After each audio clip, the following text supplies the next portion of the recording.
Where's the camera?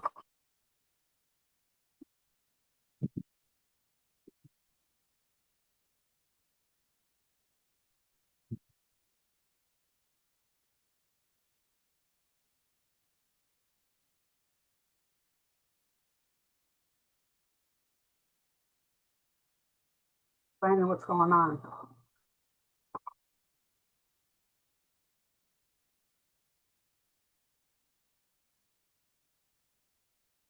Okay, here. Why is this here? Why is that there? Why is any of this here? What is this? All of this, all this garbage. Read the labels.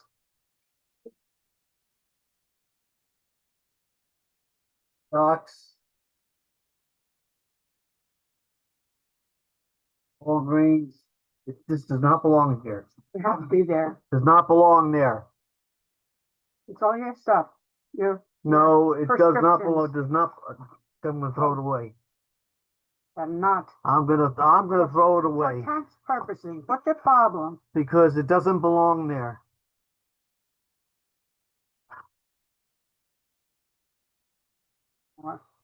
What's the big deal? Richard DeLuca is the host now. Oh wow, I'm He's a so jerk. freaking happy. I'm not going to talk about any of this. It's not a public meeting for the people. It's just the engineering. You drove expensive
Good morning, Vic.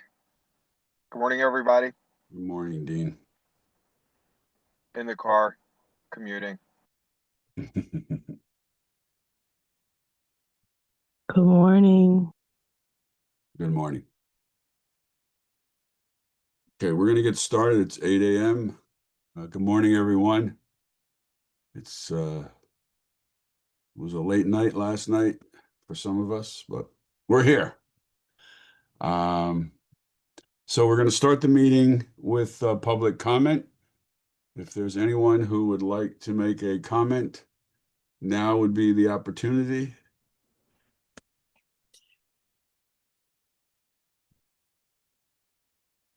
I see a couple of people here from the public. If not, we're going to move on.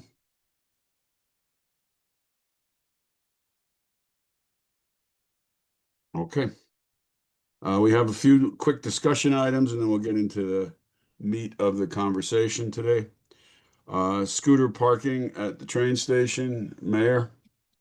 Good morning, everybody. Yeah, we got some concerns about from residents who drive a scooter and there's no place for them to park. So I just wanted to see maybe we should take this just to parking, but this is where it starts. So just wanted to see if there's interest in or locations, maybe Paul or Scott or anybody from engineering, Dave, to locate some parking spaces, almost like bicycle spaces, I feel like. Since we don't really need that, they don't need as much space as a car, obviously. And we don't necessarily want them parking on sidewalks.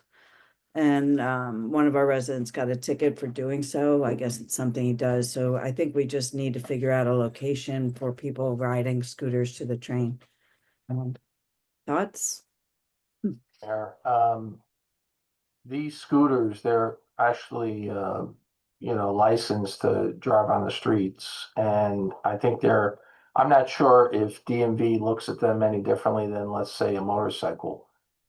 So, they maybe take up similar, space requirements. So my thought is, um, yes, they take up less room, but, I'm not quite sure how many additional vehicles we could fit in a space, maybe two.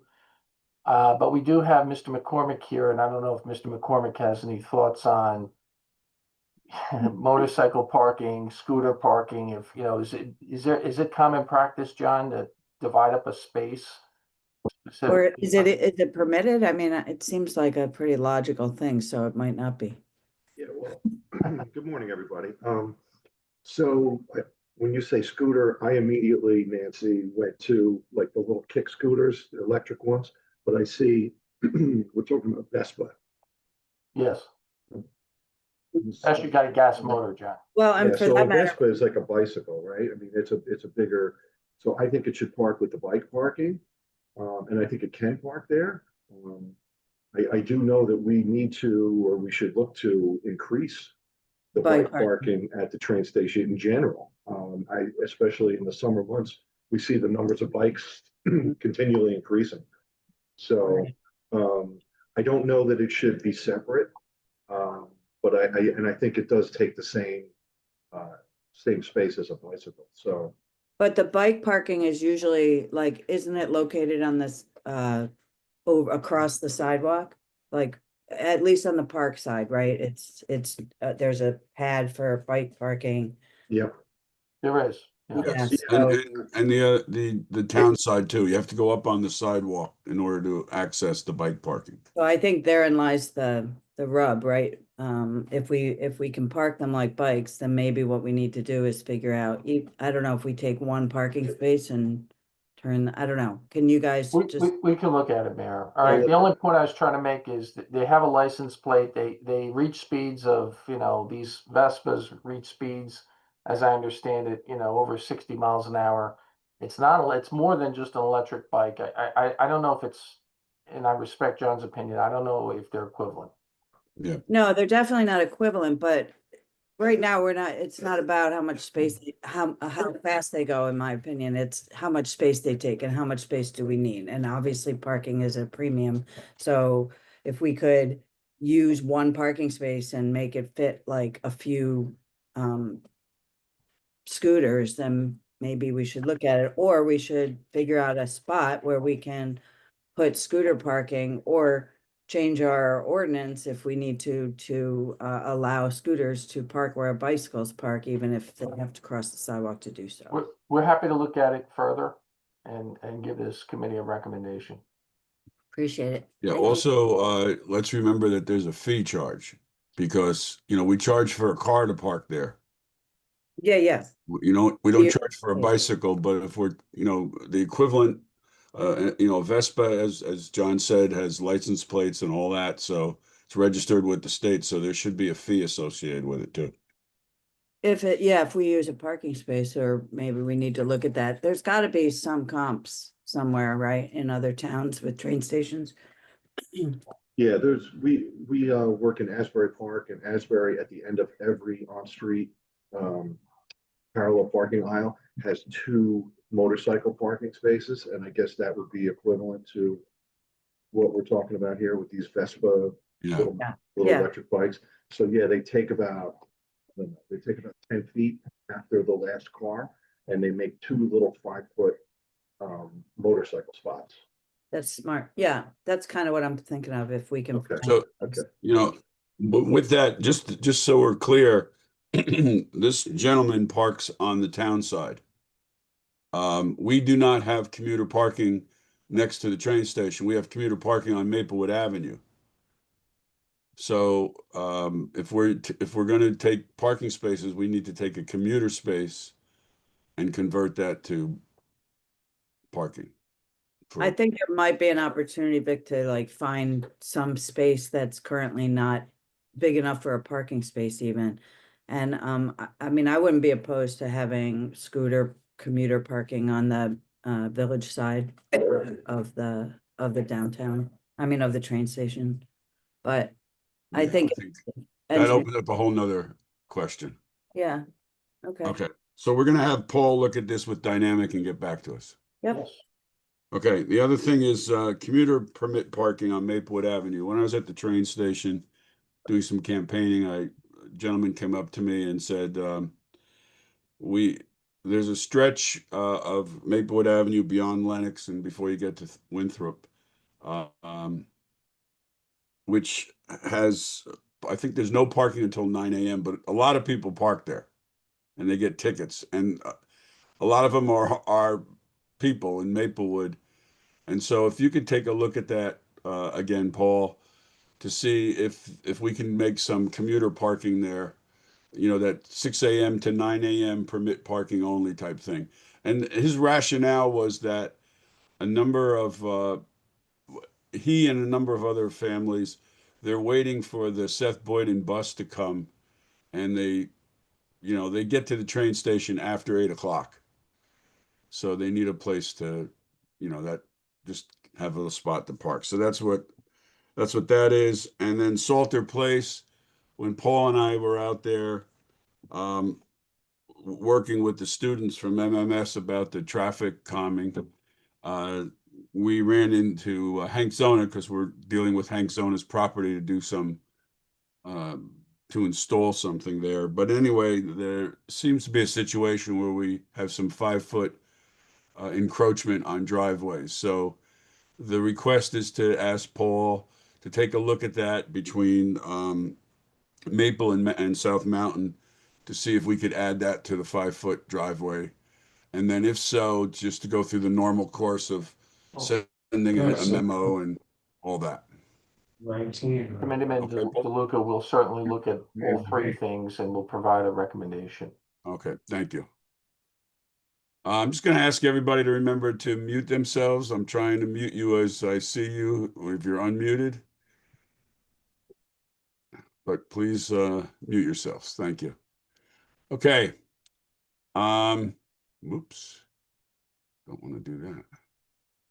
All right. Next up is I'm going to stop for a moment because a couple of people from the public came After we started, I want to just ask again, is there anyone from the public who would like to make some comments before we continue? Our next item on the agenda is the Parker Avenue bike lanes.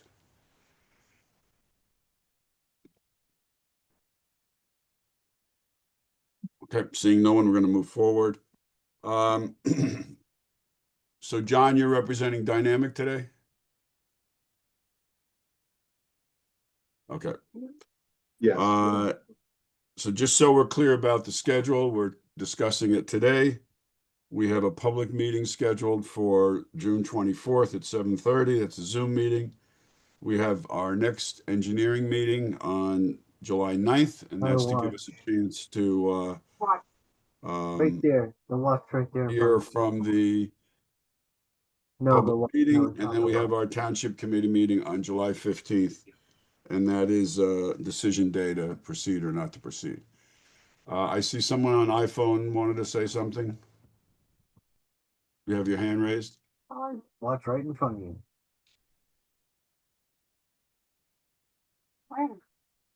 Hello?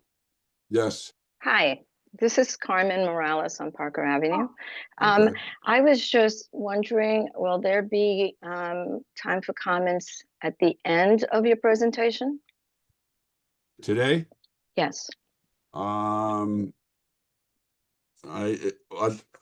will allow it at the end of the meeting, but we have a lot of business after. I understand, but it's difficult to make comments on a proposal That's that fine. has been fine. revised.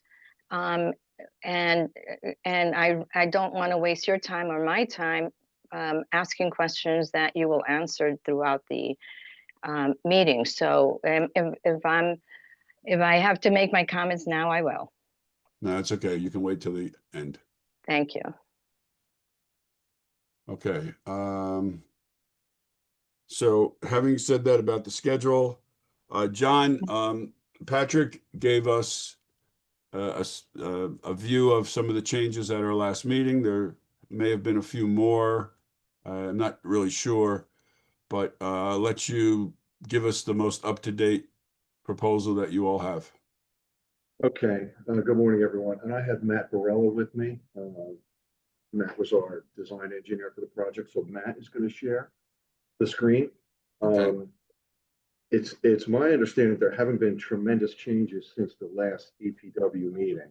We can walk through the plan just to get everyone familiar again, but the primary changes from whatever a month ago were, keeping the lanes consistent with. Okay, we're not seeing any map, if Matt, that's you what we're got your Zoom screen up, not your other screen. 1 second. Let me know if you can see the plans now. There they are. now. Yes. Okay. Okay. So, I mean, Quick we could overview because we have some walk left to right if you want, make but it I a little mean, bigger. yeah, maybe maybe- just zoom in maybe on the zoom in. bottom. Yeah. There you go. And you can you can mute yourself. Okay, And John, can you speak up a little bit? Yeah.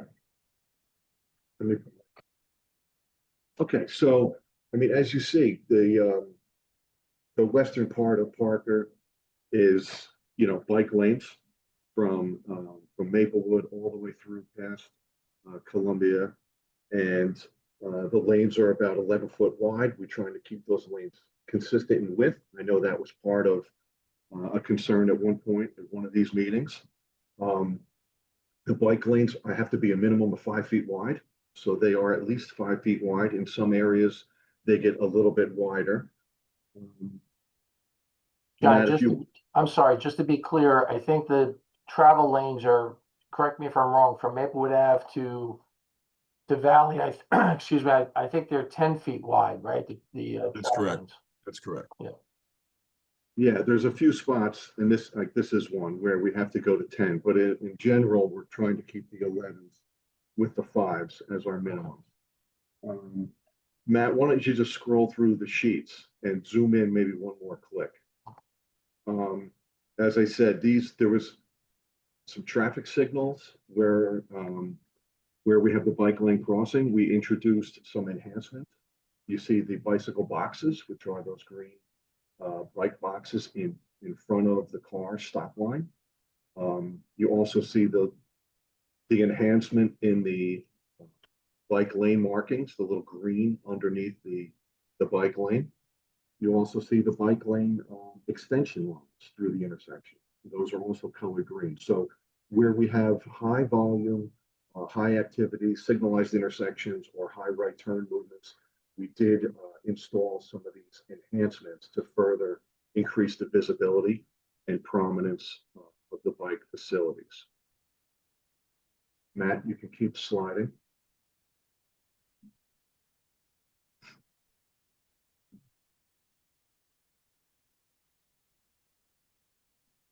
Right, very traditional standard.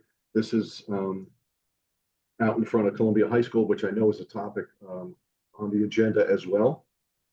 We can get to that when we get to the Columbia High School. But these crossings have all been increased in their visibility with flashing RRFB pedestrian crossing signs. So you can see the little school sign with the arrow at each of the 4 crosswalks, both at Kensington and North. Those are all now updated to have the RRFB, which is the rapid rectangular flashing beacon. So they are now push button activated and lighted. So that is an enhancement, I think, that has happened since last time. John, can I just interject one thing before you come off that slide? So Pat Downey and I,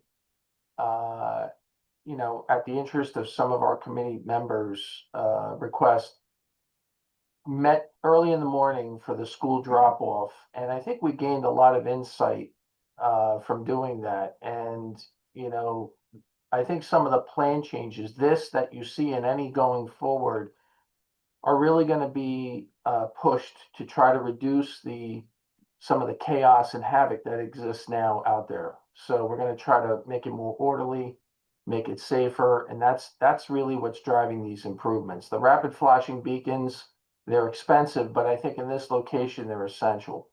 So that's one of the improvements that came of us meeting, and there may be others too in the future. Sorry to interrupt. No, that's very good. Thank you, Paul. Okay, Matt, you can keep going.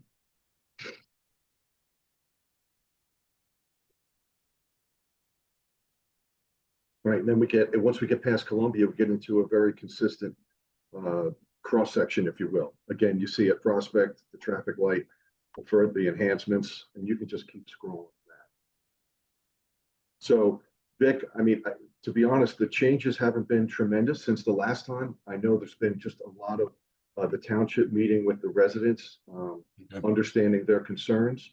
We have looked at the parking alternatives, if you will, right? I know that was part of our task, was to look at the side streets and look at the parking restrictions that are currently in place, if there are any, just to see where the limited number of cars that do want to park on Parker Avenue would be displaced to, and to make sure that the regulations are proper to accept those vehicles on the side street.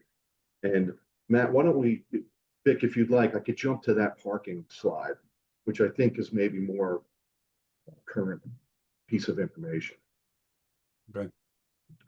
And zoom in on that top left. Very good. So this is a cross section of Parker running left to right. You see there's various different colors. There's various different parking restrictions and timelines, etc.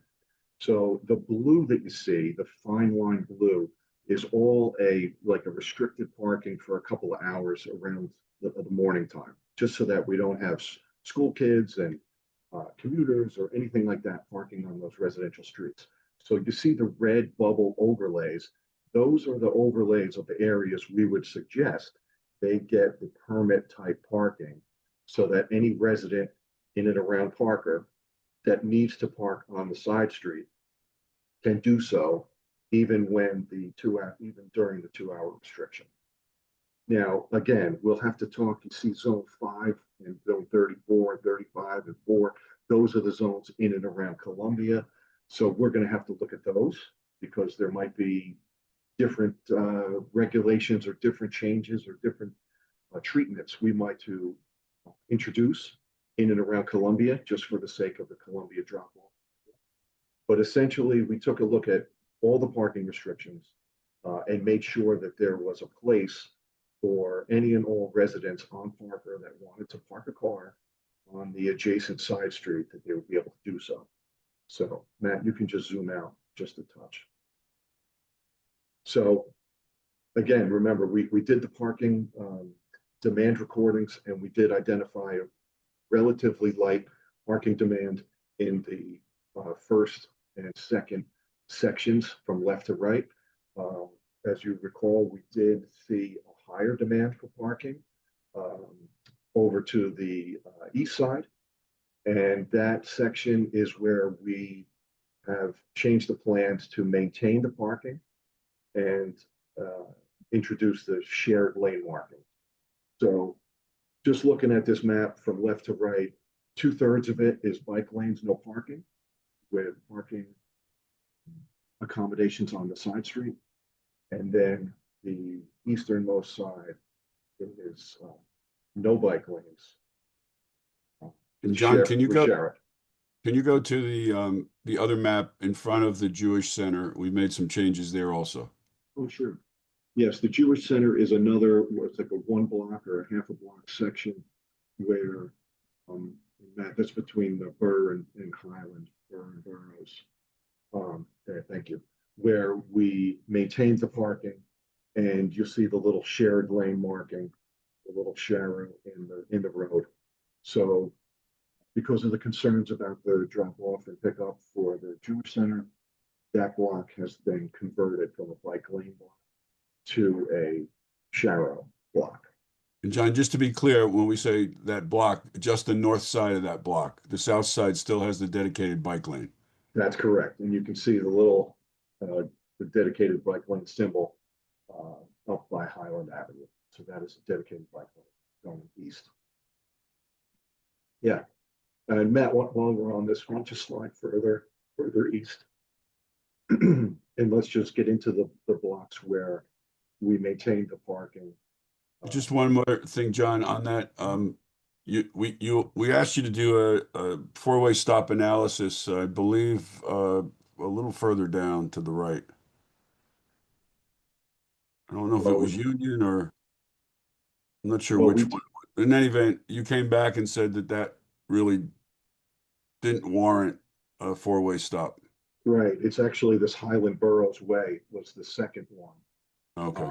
And during the analysis, the results showed that the Burr Road intersection was much more appropriate for all-way stop, and which has been implemented, by the way. Right.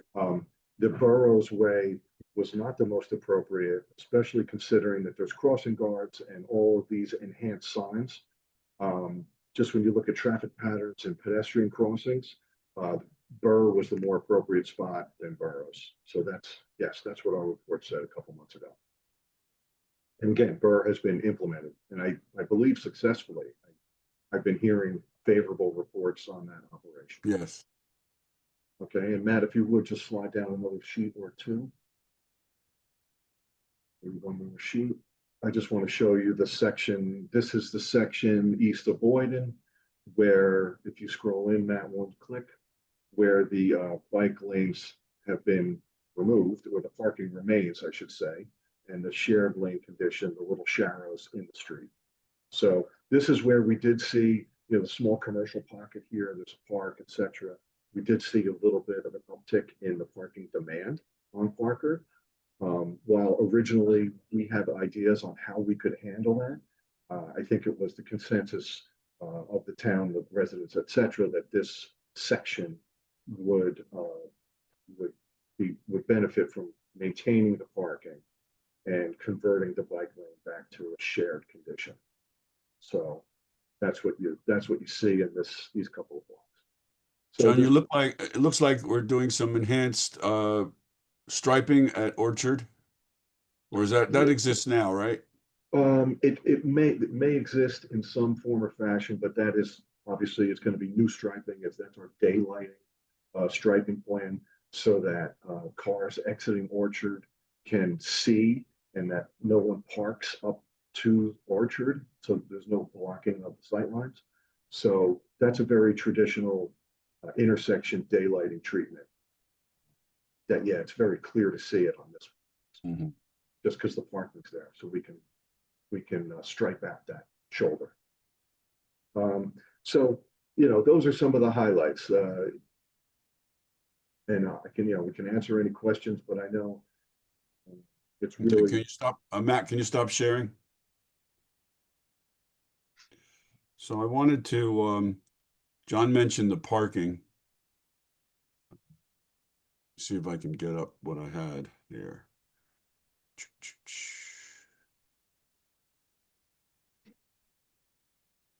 So we have a system now where we allow resident parking in areas where there's around certain schools.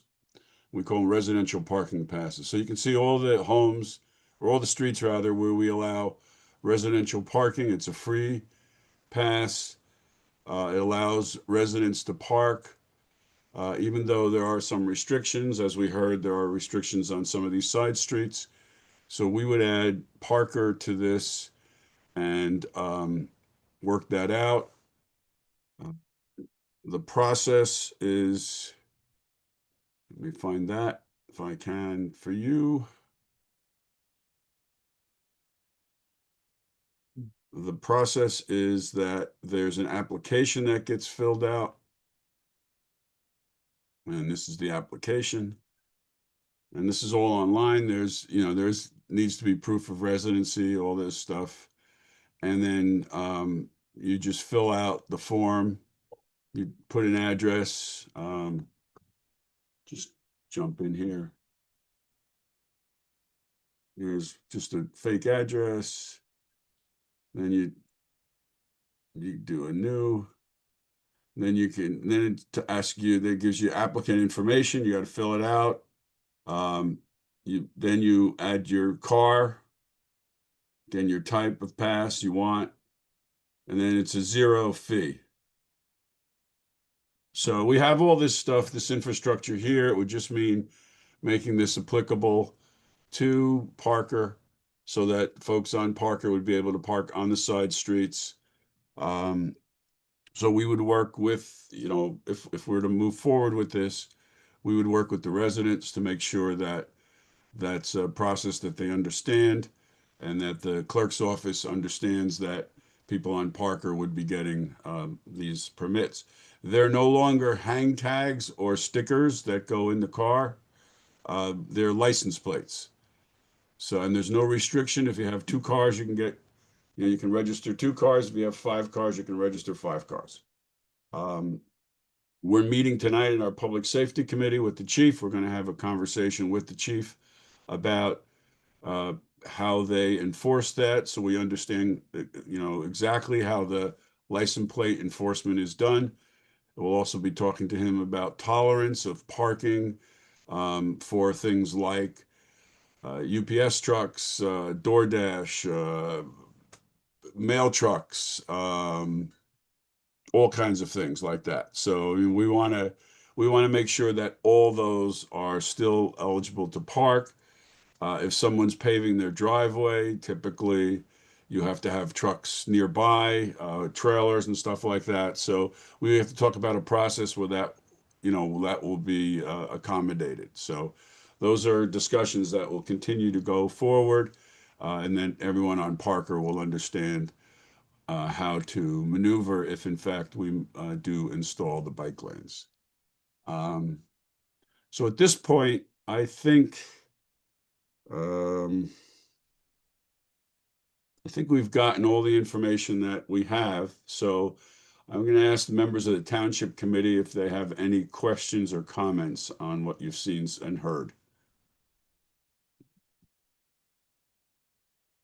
I only heard part of it because my dog had an accident, so I was cleaning up during most of it. So I will look at it again and make sure that there's nothing I'm missing that I think of. But so what I've heard looks good. I think it looks great, and I appreciate Mr. Kittner and Dynamic checking out the CHS drop-off. So thank you for that, and thank you for incorporating some of that information in this new plan. We're happy we did it. I think it looks good as well. I think we still do need to meet and come up with a solution to the drop off. You know, that's our next discussion area. item, so. Yeah, You know, and so just to be clear, the drop off, we're gonna deal with whether the bike lanes get put in or not.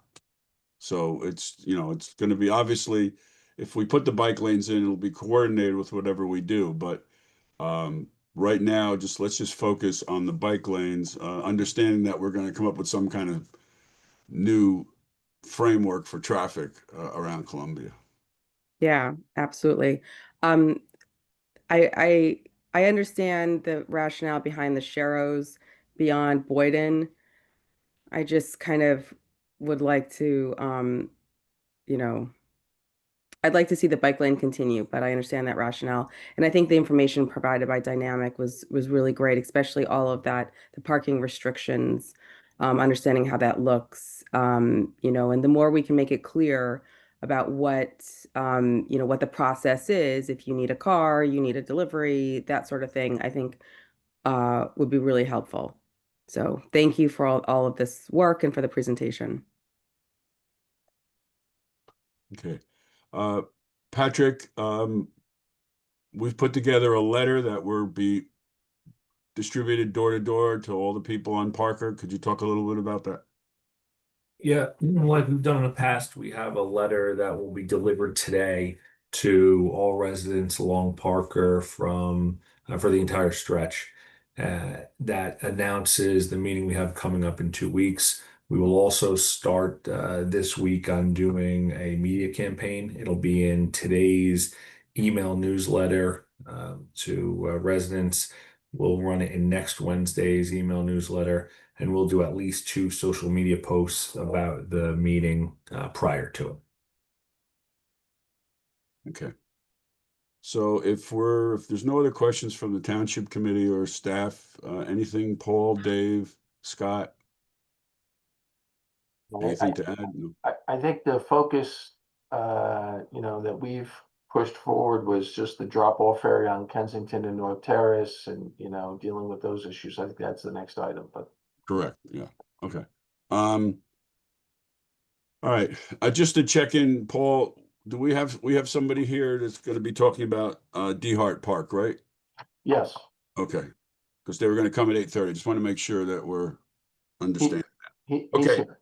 so we're gonna move from the bike lanes to Columbia High School. Paul or John, you're gonna be doing a different presentation to us? Yeah, Yes. Paul, we'll put up the recommendations plan. Yeah, you want to screen share the latest drop-off Sure. plan? Sure, Matt, if you would. Thank you. And you can zoom in just a click or two. Paul, do you want to start off with just the benefit of maybe your Yeah, survey? so look, you know, I think we've been to the afternoon drop-off many times. The morning drop-off was equally insightful.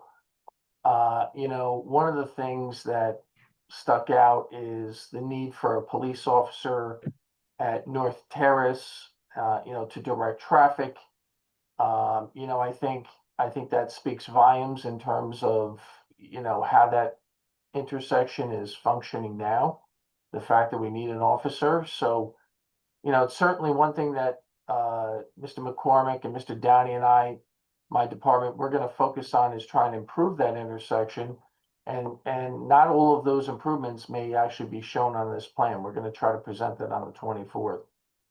But, you know, one thing that stuck out as well is the more traffic that we can actually push away from Parker Ave, the better off that intersection becomes. So if we could keep cars from getting to Parker Ave, you know, then I think that improves the overall stability and function of that whole corridor. So I think the Deputy Mayor, you and Miss Engel, she actually recommended dropping off the block before Franklin Place, and considering the drop-offs earlier, and this way we can redirect cars to not approach Parker Ave and do, we saw during the morning many K-turns, right in the middle of the street. That was obvious along both Kensington and North Terrace. We even seen them on Academy. So people, drivers recognize how difficult Parker Ave becomes in the morning, and they're trying to avoid it. So, if we could do this in a more orderly way and not see these K-turns, I think it certainly improves the safety. So that's what we considered our drop-off areas along the section of Kensington and North Terrace, but this is, actually looking south of Franklin Place. And we would designate these areas. The students would have to walk towards Parker Ave. And of course, the rapid flashing beacons, they would go a long ways towards safety improvements. I think if you restrict cars from double parking and doing, inappropriate drop-offs there, and that could be a combination, by the way, of engineering controls and enforcement. But if we can prevent the people from dropping off our students, along Parker Ave, then you reduce those site triangle issues. I think a lot of the close calls will be reduced. That's what we're trying to achieve here. And that's what you're seeing right now before you is this plan. The parents will have numerous options for drop off. You'll have Kensington Terrace, the block before, North Terrace, the block before. We would actually assemble barricades to prevent people from making that movement to go towards Parker. And at different times, it may actually be enforced with officers. We'll have to see. Academy would be, one-way direction on a temporary basis. We would have one-way direction. And we also have a drop-off that currently exists on Valley Street. Our understanding with the county is that they're trying to eliminate this in the future because it's so close to the intersection. I think there's going to be further discussions with the county on that. But that's something right now that's also for consideration. So that's the plan. John, do you have anything you want to add to this? No, I think you said it very well. I think we're trying to give parents options. We're trying to spread out the traffic. We're trying to minimize the traffic that is on the piece of Parker between Academy and Kensington and Valley, really. So that's what you see. You see multiple opportunities for people to drop off. You see limited turning movements to try to minimize conflicting vehicle movements, vehicle pedestrian conflicts. We want those to come down. So you see, we're trying to give people choices, and at the same time, we're taking choices away. So we're trying to make it much more streamlined. So that's the impetus behind the temporary road closures, if you will, or the temporary one-way designations. Now, obviously, if there are people that live on North Terrace, they can come and go as they need. But we do this in my town, this temporary road closure, and you would not believe that the level of respect for the closures, especially during the school hours. So these types of temporary things are very effective. They're very simple. They're not intrusive on the people that live there, but they do provide an understanding of what we intend for the parents to do. And the parents do fall in line once these measures get put into place. So this is a first cut at some enhancements to try to improve the situation. So let's just be clear.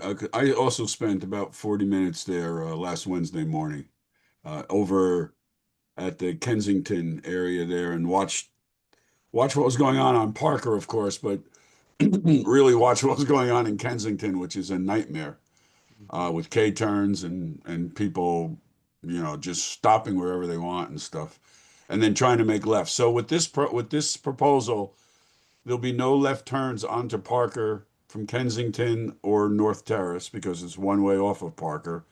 So the question is, at Academy, will you be able to make a right and a left there?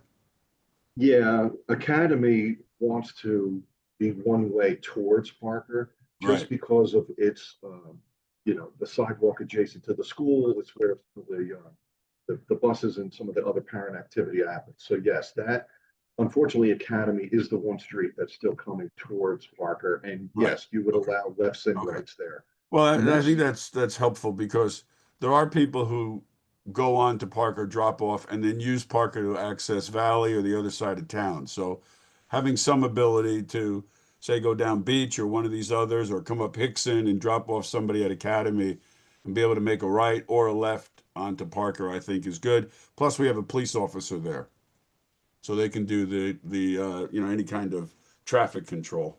Correct. Can I ask Okay. a question? Yes. I'm not quite understanding the circulation on North Terrace and Kensington because it's two ways you drop off, but then it turns one way. So you have to do a K turn, or how do you get back? I'm just not sure when you're coming from like the Tuscan area. Sure. So let's just say if you're coming off of Parker, you can turn left or right onto Kensington.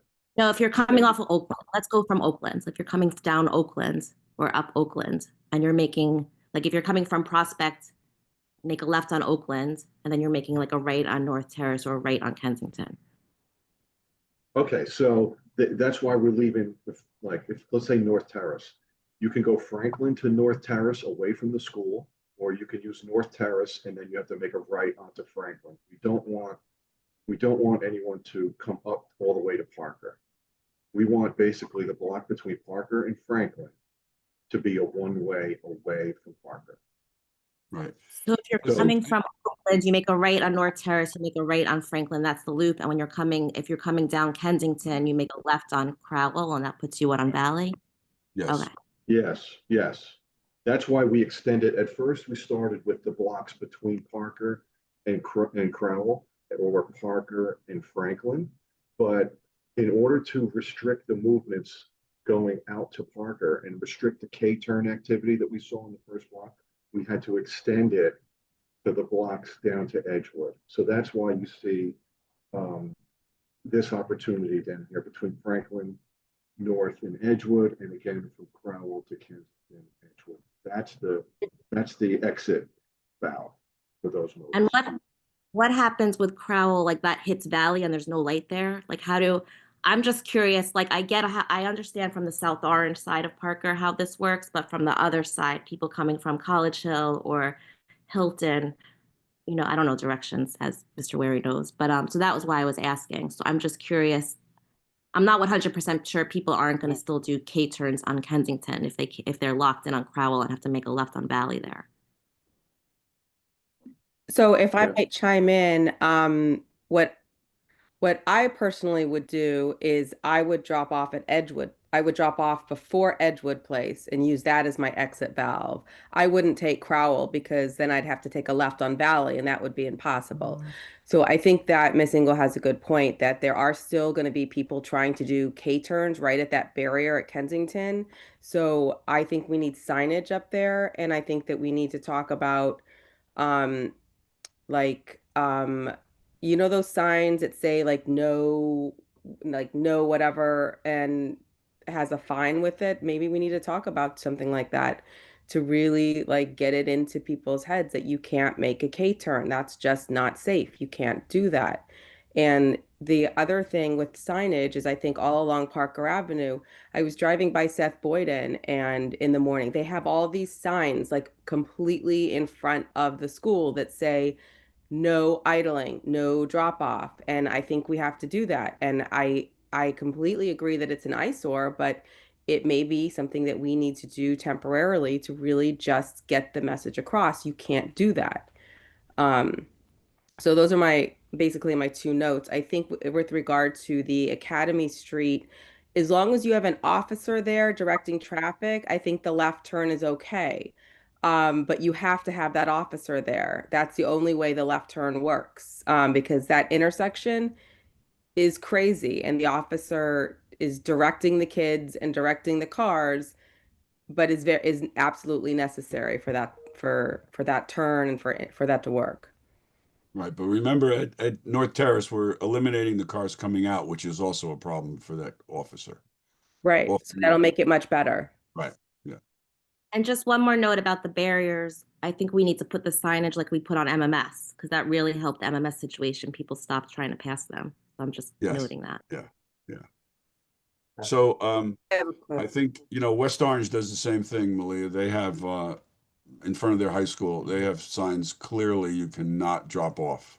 And they have a specific, fine for that. It's a township ordinance fine, so. Yeah, I think we should talk about that. For Parker. Now, John and Paul, I don't know if you can, move this, I don't know how much more of this map you have. Let's say that would be east of Academy Street. Can you go the other way? No, the other way. Okay, you don't have it here. No. Okay. So No, one of the that's things it. we heard from some of the folks who live on Parker between Academy and Prospect is that if we solve this problem down here, folks are just going to drop their kids off between Academy and Prospect on Parker. Right there. Okay, so, I mean, I don't know if that's necessarily a terrible thing. Let's say Parker, that section is gonna have the bike lanes though. If it has I mean, bike lanes, it would be a so- problem. Yeah, well, people can't be convinced to make the left turn onto North Terrace and loop back around. Like, don't know. we basically created a loop there so that if you wanted to return on Parker, you could go Parker to North to Franklin, back. Right. Or Yeah, if you want to we're just gonna have continue, to have just some either, maybe some temporary cones that get put out there in the morning just to, not allow that to happen. So, but that was an issue that was raised that we're moving the parking eastward. Nancy, you have your hand up. Yeah, so I'm seeing a lot of water-filled barriers. So is this closed off 9 months of the year with construction like equipment or, barricades and stuff all through this neighborhood just for drop-offs at 8 a.m. and 3 p.m. or whatever? well, Nancy, what we do in our town is that says water filled, but we use just a sawhorse. So yes, it is something that is visible, and the crossing guard or the police come around and just put it into place. So it does live on the corner. I think they take them in like for Christmas break, winter break, they take them in, and obviously they take them in at Yeah. summer break. But it's just a single sawhorse. It really wants to be reflective. It needs to be something that can be seen.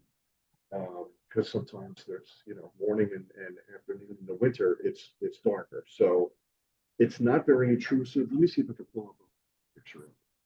To John's point, Horses with the sign over at MMS. Yeah, no, I know. They're gonna be all over town because of this drop-off stuff. So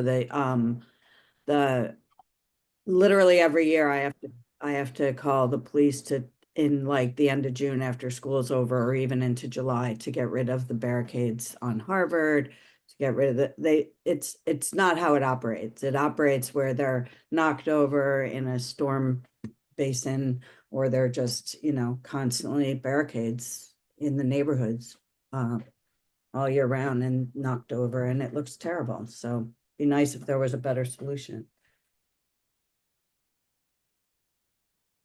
Well, we could look into that. I mean, this is it's very simple and easy to implement, on and off for crossing guard, maybe an elderly crossing guard or something can actually slide these things around.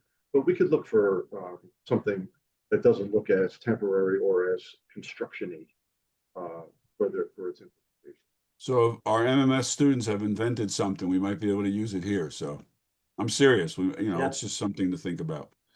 It's a scissor gate that it gets mounted. It looks like a little less than a mailbox, and then you just. I heard about it. Yeah, I want to see it. Yeah. Okay. So the idea here is that we would take this, maybe fine tune this a little bit after hearing this, John and Paul, and then we'll set up a meeting with the principal. I think we should meet with the superintendent too, because this will impact some of their operation here. I think that We should get buy-in from the total district, just not the principal. And then when we talk to the principal, what other stakeholders, maybe the parents, maybe a student group, whatever. So How about the residents who live there? we can certainly do a Zoom meeting with them, yes. We have a municipal partnership meeting coming up with the superintendent and the Board of Ed, a couple of Board of Ed members, so that might be a good place for us to bring this up. Yeah, Mr. Sanchez. I would like to meet with the principal first. Not bring it to the district. I'd like to meet with the principal first and then bring it to the district. You can let them know we're working on it. Yeah, we've Okay. talked about it. That meeting's on the 23rd, just so you know. Okay. Mr. Sanchez has been to that meeting before too. Yeah. Okay. Anything else on this? We're going to move on. Is that okay? All right. Matt, are you sharing this? Thank you. Okay. John, I think we're done. If you want to stick around, you're certainly more than welcome to stick around, but You know how I love an EPW meeting, but I will Yeah, take right. the opportunity to split. I have other things. Okay. Paul's got a list for me, so I got to get to all that. right. All right, Paul, we're going to move over to D Hart Park. Thank you, Jack. Thank you all. Have a great day. Thank you, John. Thanks, Thank you, everyone. Matt. Thank you. Mr. DeLuca, I have Kirk Danielson, who is a landscape architect from VHB, and I invited him here to discuss, some of D Hart Park. I know we were looking at the cross sections, soil versus sand, and I thought maybe he could also speak a little on the status. As I understood it, in speaking with Mr. Joe Kong, who's also managing the project, he had indicated that VHB is able to progress some of the drainage design, and they're moving forward with that aspect of the job. But I think they're limited in terms of what they can do until we decide, are we going to use a soil profile or we're going to use a sand profile. So once we make that determination, they could proceed forward more with the design. So do you want me to, introducing Mr. Danielson, Kirk, you want to say a few words? Hi, good morning, everybody. Thanks for having me. Like Paul said, yeah, I'm here to answer any questions that you may have regarding the soil-based field versus more loamy type of material. In my opinion, I think the sand-based system is a better way to go. While it does have more maintenance associated with it, and sometimes obviously some higher costs, if the main driver is playability, and that I need to get from you guys as far as what your overall main outcome will be. To me, it's playability, because of the drainage with a sand-based system allows for any heavy rains to obviously perk through the soil much quicker. So your use of the field is going to be increased. To me, that would be the main driver. But like I said, cost is definitely a factor when determining the type of material, soil sand profile for your athletic fields. So, Mr. Danielson, this field, as you know, has been plagued by ponding water, soft. It's been soft right at days after a rainfall event. It's super soft. There's been reports of players, injuring their ankles and getting their feet stuck in mud. I mean, it's just a mess out there in certain places, and that's what we're trying to eliminate. Yeah, if that is one of the concerns, the sand-based system is going to be the way to go because it's going to even out your field, your playability on the field, because it's a sand-based system. When you have like a loamy clay type of material as your surface or your soil structure, which is what we have.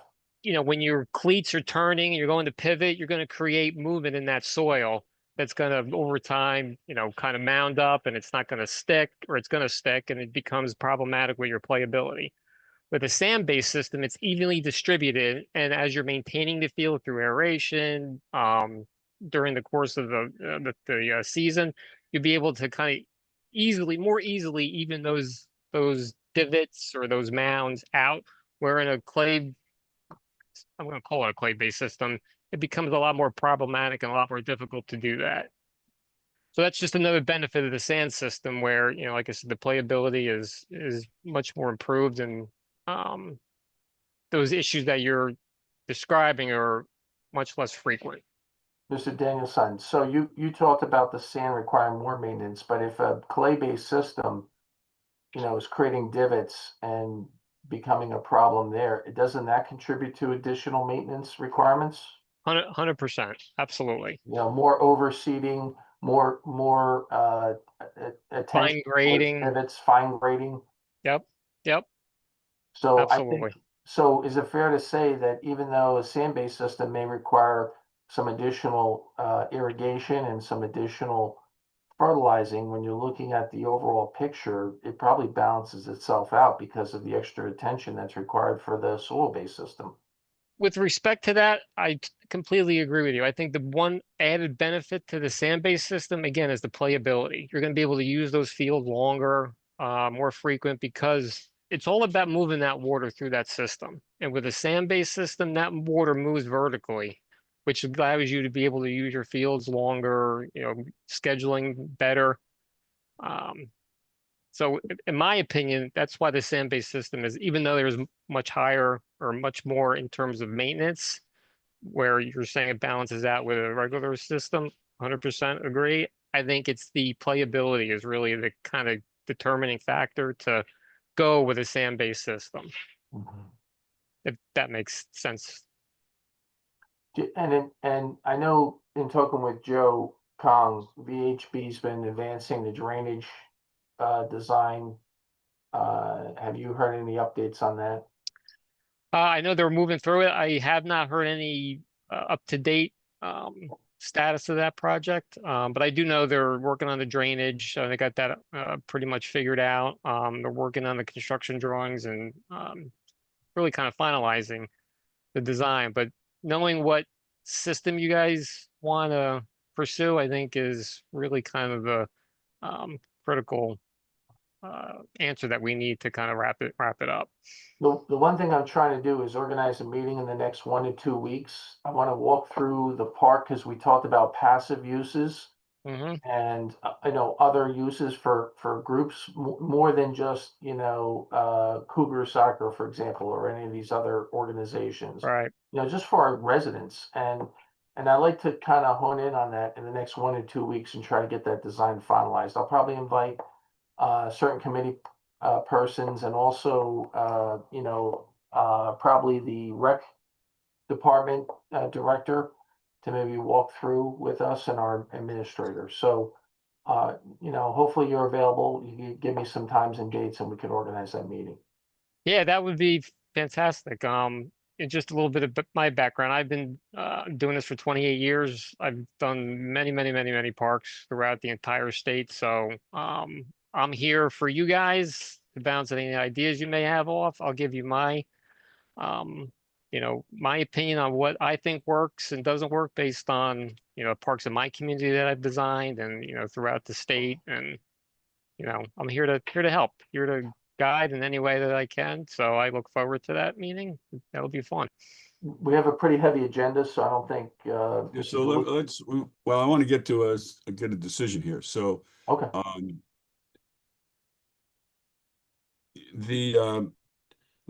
Am I correct that the past two times that we improved DeHart, we used the soil-based system?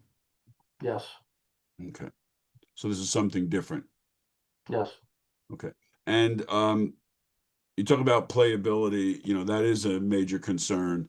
But there's also just following up on what Paul was talking about as a recreation passive use, just to go out there with your kids, throw a football around or, frisbee, fly a kite.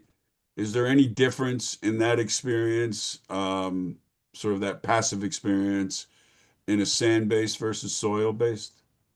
No, there's no difference. The way I kind of equate a sand-based system is similar, and I know this could be a taboo word, but with synthetic turf, because in the synthetic turf system, it's all about drainage and getting that water to move through that system. So even though in a synthetic turf system you have, your chrome rubber, it's stone underneath, and the water just perks straight through, and especially in heavy rainstorms, This sand-based system is similar to that, but obviously everything is organic and natural and for all the It's other soil reasons. based. It's For, soil based, right? well, Soil based. Soil based. for the sand, I'm equating the sand-based system to like a Oh, the synthetic sand, turf yes. in terms of the drainage. So and to answer your question, in terms of flying a kite, playing a football, no, it doesn't. So No let me, different. just so we understand the sort of the mechanics of it. You would have, would you have some rocks underneath, and you would have sand, and then what goes on the very top? Is it sand, or is there another layer of topsoil or anything like that? Well, your sand-based system is going to be roughly 85% sand, and then there's also going to be a clay and a silt component added to that to kind of like bind sand particles together. So it's going to be all one mix. So let's say it's a 12-inch mix. All 85% will be sand, 15% will be clay silt mix, and then you're obviously your sod on top of that. Um, so that's kind of the profile. And then below the sand mix, you're going to have a gravel base with drainage pipes every 15 to 20 feet spread out across the field itself. And you said you've done these across the state. Have you done these at municipal parks using soil, I mean, sand versus soil? But down in Ocean County, there was a park called Freedom Fields, and this I'm talking 20 plus years ago. That was a sand-based system. A lot of times the municipalities want the most cost-effective option. So a lot of times they'll use, what material is there and mix it and try to get to the best percentage of sand-based system as they can with what they have on site. So has it been done? Yes, but primarily moving, I would say within the last 10 to 15 years, a lot of the municipalities, counties, they've really been going to synthetic turf. So the sand-based system, while 20 years ago was a little more prevalent, it's not as prevalent as it is now. I think probably a lot of municipalities might be rethinking the synthetic turf-based systems and kind of moving towards the sand-based in the future, but it's going to be, I think, a slow process, to be honest with you.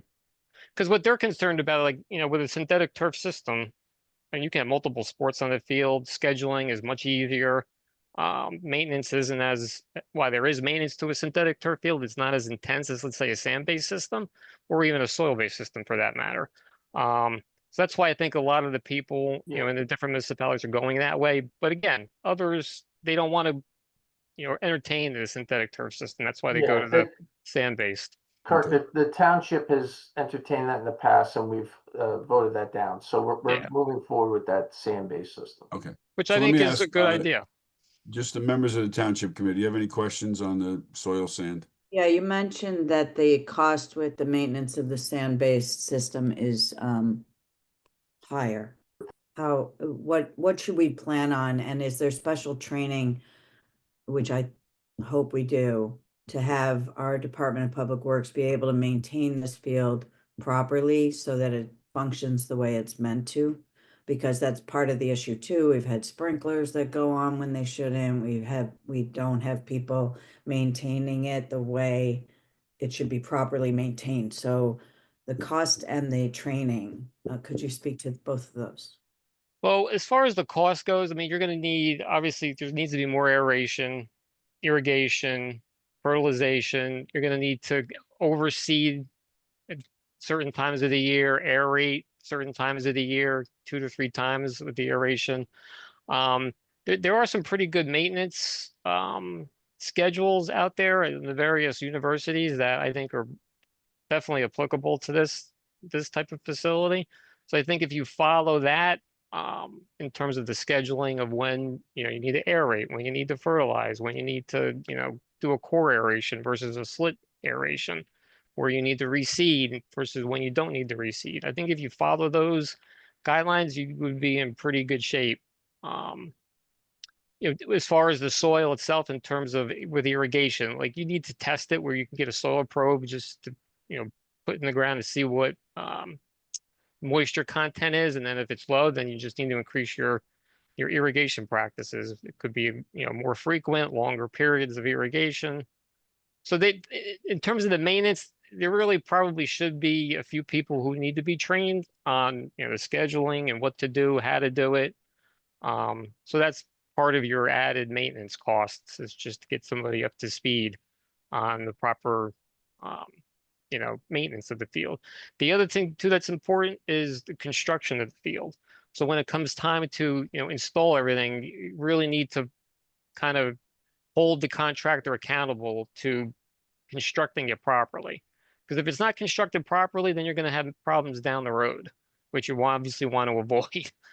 So, because it's a big investment. Athletic fields are a huge investment for municipalities, and you want to make sure it's done right the first time. That way you can continue, maintaining that field and, extending the life of the field if it's constructed properly. Right, which was the issue last time, I think, in the first place. So, Does that answer your question? yeah, I think it's just, I don't want to, invest so much into this and then have it not maintained properly. So I think that's key to this, being successful. So is the sand-based field harder, a harder surface than a soil-based field? No, it's not any harder. Okay. Kurt, the top portion of a sand-based system would actually have some soil, right? You'd have soil for the roots to grow. Correct. Like Not when all you sand, it's soil, right? correct, like in your top 2 inches, inch and a half, as much as 3 inches. I mean, obviously your sod, when you lay down then I would recommend probably a Tuckahoe sod athletic mix. You're going to have that soil structure within that, like I said, first couple inches of the sod. And then underneath that layer would your sand or your root zone sand mix would start. Okay. And again, when you core aerate the field, your cores need to be probably about 4 to 6 inches thick. So as you're coring it, you're going to get those plugs are going to come out as you're coring it, and it's going to allow a lot of the nutrients, the irrigation. It's going to not. It's going to allow the aeration to get into that sand-based system to help benefit the root structure as it grows, grows vertical. Okay. Deborah, anything? Yeah, I just have a question.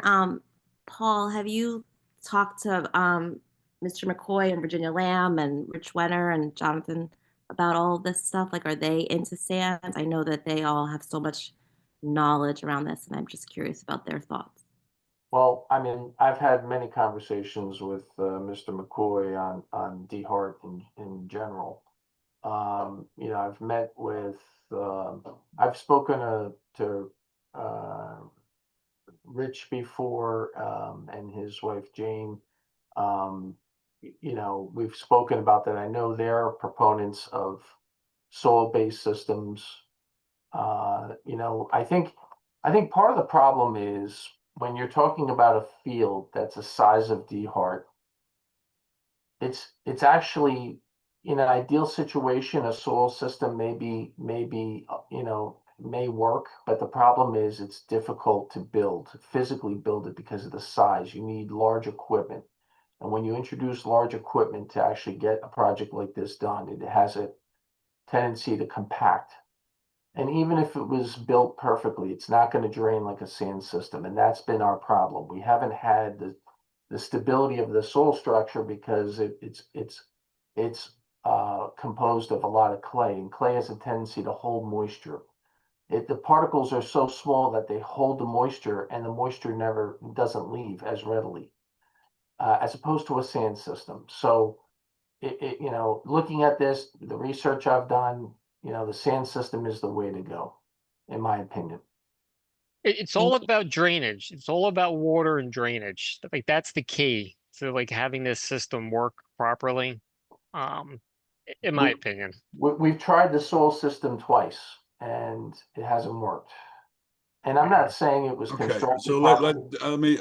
I think, Deborah, anything more? Yeah, I just had one more. I just wanted to follow up with what Nancy was saying, that I do definitely agree that we need a maintenance plan. And I'm just curious, this isn't now, but if we have the bandwidth in DPW for someone to be focusing on the fields or if we would need to figure out how to hire someone specifically to do it or whatnot. I just think that's something So we need to. what we agreed, Deborah, we met about that very question. And one thing first is that part of the contract that we have with this company is they're going to provide us with a suggested maintenance schedule. And then we heard today that there are some schedules out there the universities have and stuff that we'll be able to look at that. And then the decision is that we will either be able to do it in-house or identify those things that we have to contract out for. Right. So Well, that's our plan going forward. I don't. There may be some things that are in the plan that we'll be able to do because we have the right equipment.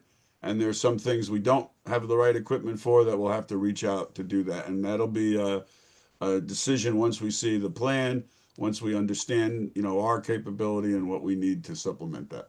I just really think we need someone whose like responsibility is the fields, because like the mayor said, sprinklers go off after it rains, and there's not really, I think it's the rec department that checks the field status. So I just feel like we just need one person who's kind of owns, field maintenance. Okay. Malia? Um, I would agree with the point about needing somebody in-house at DPW who has field expertise, and that's something that the rec committee has been talking about. But with regard to soil versus sand, the two big complaints, and this is talking with the rec department, talking with athletic families, the two big complaints that we get are, number one, games are canceled after rain, even though it is a beautiful sunny day. And number two, there's the field is uneven, and there's divots, and the kids fall and they twist their ankle, and it's not leveled up. And so, if I could ask Mr. Danielson, those two big issues, things that we would see improvements on with a sand base? Yes. Yep. Because you don't have with a sand-based system, you don't have the soil mechanics as like a regular clay Yeah. silty mixture has. Like the things you're describing, you don't have that with a sand-based system because it doesn't have the particles to do that. It's more fluid, for lack of a Yeah. better term. Yeah, I mean, listening to you describe this and Mr. Kittner's questions, I think it's a no-brainer. I think sand sounds like the way to go, and something that is different from what we've done in the past and would offer, we're not going to do turf on this field, but this gives us some of the benefits that would provide, with a grass field. So I think, I think sand is the way to go. I would agree with Mr. Kittner and Mr. Danielson on that. In regards to maintenance, what Mr. DeLuca said, we'll have to take a look and see how we handle that. But I think that we absolutely need to stay on top of that. And the maintenance, yeah. Dean, do you have any comments? Can you hear me? Yes. I want to thank Mr. Danielson for his expertise. I think he made a very strong case that sand-based is the way to go if our goal is better drainage and playability. So those are our two goals. And we've tried the other approach twice, as others have said, and it didn't work out. So I agree in moving towards sand. And my two concerns are construction, as Mr. Danielson mentioned, of this field. We're going to have to stay on top of the contractor to put this thing in correctly to start with. And then, yes, having a specific dedicated maintenance plan in place for this field, considering this sizable investment. Okay, thank you. Nancy, you want to weigh in on sand versus soil? No, to Deb's point, I know that there's been consultation, and not to get you in trouble, Paul, but Rich isn't married to Jane. Jane's Right. married. My apologies. But I mean, they've given their input, and I agree. I think we should go with sand here, and then if that doesn't work, we'll, just all turn it into trees. Deb, you want to weigh in, sand soil? No, I'm good with sands. I trust our experts. I certainly don't know anything. Absolutely sand. We cannot do what we've done in the past. So you got your answer, Paul. Thank you. That's what we're looking for. And now Right. HB can finalize the design. Okay. All right. So I'm going to, before we get into the round robin on all these different things, I'm going to allow if anyone from the public wants to make a comment now, it's going to be really quick. I'm going to keep it to 90 seconds. So anyone have anything they want to say? Yes, I would like to say something. 90 Okay. seconds. Okay. Well, I think that thank you for the updates. I didn't see a significant change in this plan. And it's really unfortunate that after all this time, the plan has not changed that much. And there are still many unresolved issues left regarding the drop-off at Columbia High School. Every plan that I'm hearing, and I've been to almost every meeting, is raises more and more questions. So I think that Columbia High School has to be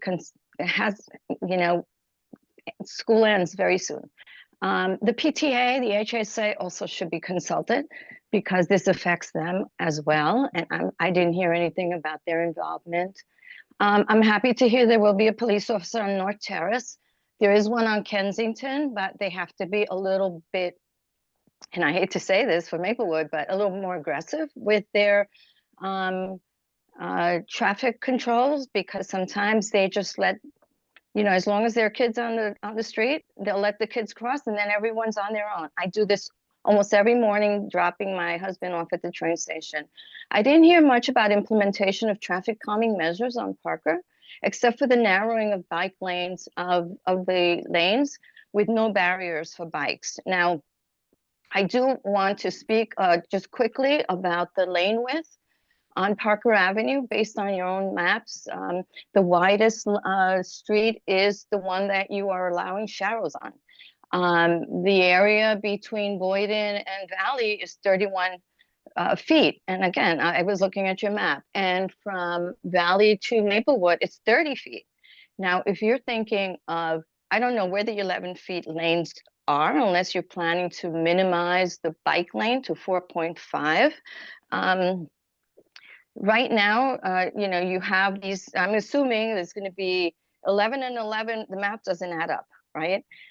Even if it's 30, 10, 10, 5, 5, that's 30. I would like to know what is the barrier that you will have between the bike lane at 5 feet and the 10-foot travel lane for bicyclists, because there has to be some, every place I've seen where there are bike lanes, there is a significant barrier between a 2-ton vehicle and a bicycle. So Okay, I'm not sure. Carmen, I gave you an extra minute. We're gonna I have to- one more. I'm sorry. Yeah. You give 2-3 minutes at these meetings. So I'm just going to make one more point. The other point is the permit parking. I've been here a very long time. The permit parkings that I have seen in this town are not a complete 24/7 ban on parking. It's only during certain hours. Okay. I think that this plan should consider maybe restricting certain areas of bike lanes, almost like an HOV during the school drop-offs when students are using it, the bike lane, because bike lanes are not used 24/7. And I think it's an inconvenience for the residents of this on Parker Avenue to completely restrict it. We don't know. And the license plates, I don't know what that means. Carmen, I'm gonna mute you. Sorry. Anyone else want to speak?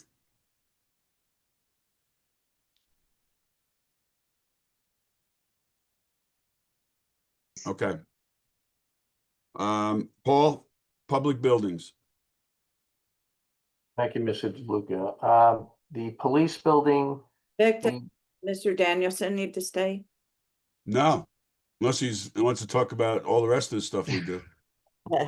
I would love to help out Yeah. any way that I can, but if you No. don't need me, then I'm gonna We jump. may even be I wanted paying to you, so we speak. certainly don't want you to stay. Kirk, thanks a Nice to lot. meet everybody and have a great day, everyone. Take care. Bye. Go ahead, Paul. The police building, the SEPI grant, the process was, they kicked this to the SAGE system, and we had to basically reapply formally for federal funds. And we did that. I want to thank Mr. Barry and Mr. Wary. They contributed to that process. And we're now waiting for them to get back to us in terms of the funding. I will note that we had an issue with the air conditioning at the police building. The chillers had an issue, not so much the air-cooled chiller, but some of the programming associated with the automated logic. And Josh, Alexa, who we're going to miss in the DPW department tremendously, with made those repairs with various contractors. So that's been addressed. Town hall, and I'll loop the greenhouse in with this. In terms of the greenhouse, the above ground storage tank has been removed. The underground storage tank has been removed. And Affirmative Mechanical, I think, working on the heating and cooling system for the greenhouse. They're scheduled, I believe, for July 8th to come and start their work. The skins on the greenhouse were also replaced. The Woodland, Alden Bailey, the company Alden Bailey, who won the RFP solicitation for the door replacement. They're going to be there on 6/20 or 6/21, and they're going to take out the door, perform the repairs, and they're going to replace the door once it's ready. The Bergdorf, obviously, we're looking to get the sprinklers completed. That was a project we just didn't have funding for last year. But now that the budgets are passed, we're going to get this back on the street, and hopefully we could get that installed. Nothing on the Arts Center, the Senior Center. We do have a roof plan this year, and we'll be scheduling that work now that the funding's available. The Hilton Branch Library, I know Peter Traub had started the valley repairs for the roof. Dave, do you know the status of that? That work, I believe, will be finished this week. Okay. So hopefully that gets finished this week, and once that's done and we verify it's tight and integral, we can actually perform the final ceiling restoration and get that buttoned up. The library construction, we finished the sidewalk and apron repairs along the frontage, the replacement, and they also, to the extent that they could, performed regraded and reseeded the lawn. That's going to take a little time for that grass to grow. They don't have an irrigation system. Mike, do you think we can send our crews out to water some of that new seed in the front where they did that landscape, where they did the sidewalk? Yeah, I can have the water truck sent out there and we could water it down. All right, at least let's get the roots started. And Paul, we're yeah. working on getting that information for you about the EV charger. Okay, good. There's Yes. whatever manual or any information that was there was tossed, and so we're working backwards using the serial number. Once they get that to me, I probably could get it running in half an hour. It's not Yeah, a difficult process. Yeah, I'm sure. Okay, great. That's fantastic. So the Civic House, now that we have the funding available, we'd like to get those plans that were developed from USA Architects on the street. Before we do that, though, we're going to line up a consultant architect. As you probably know, Andrew Adonato passed from USA Architects, and he was the professional who signed the plans. And I think it's more critical now to have an appropriate and competent oversight, on this project. So that's what we're going to try to do. And then I think once that's lined up, we'll also concurrently work on getting this bid. The firehouses, Mr. Gates had looked at both the soffits that were in need of repair and replacement, and also the rear garage door, which is currently broken.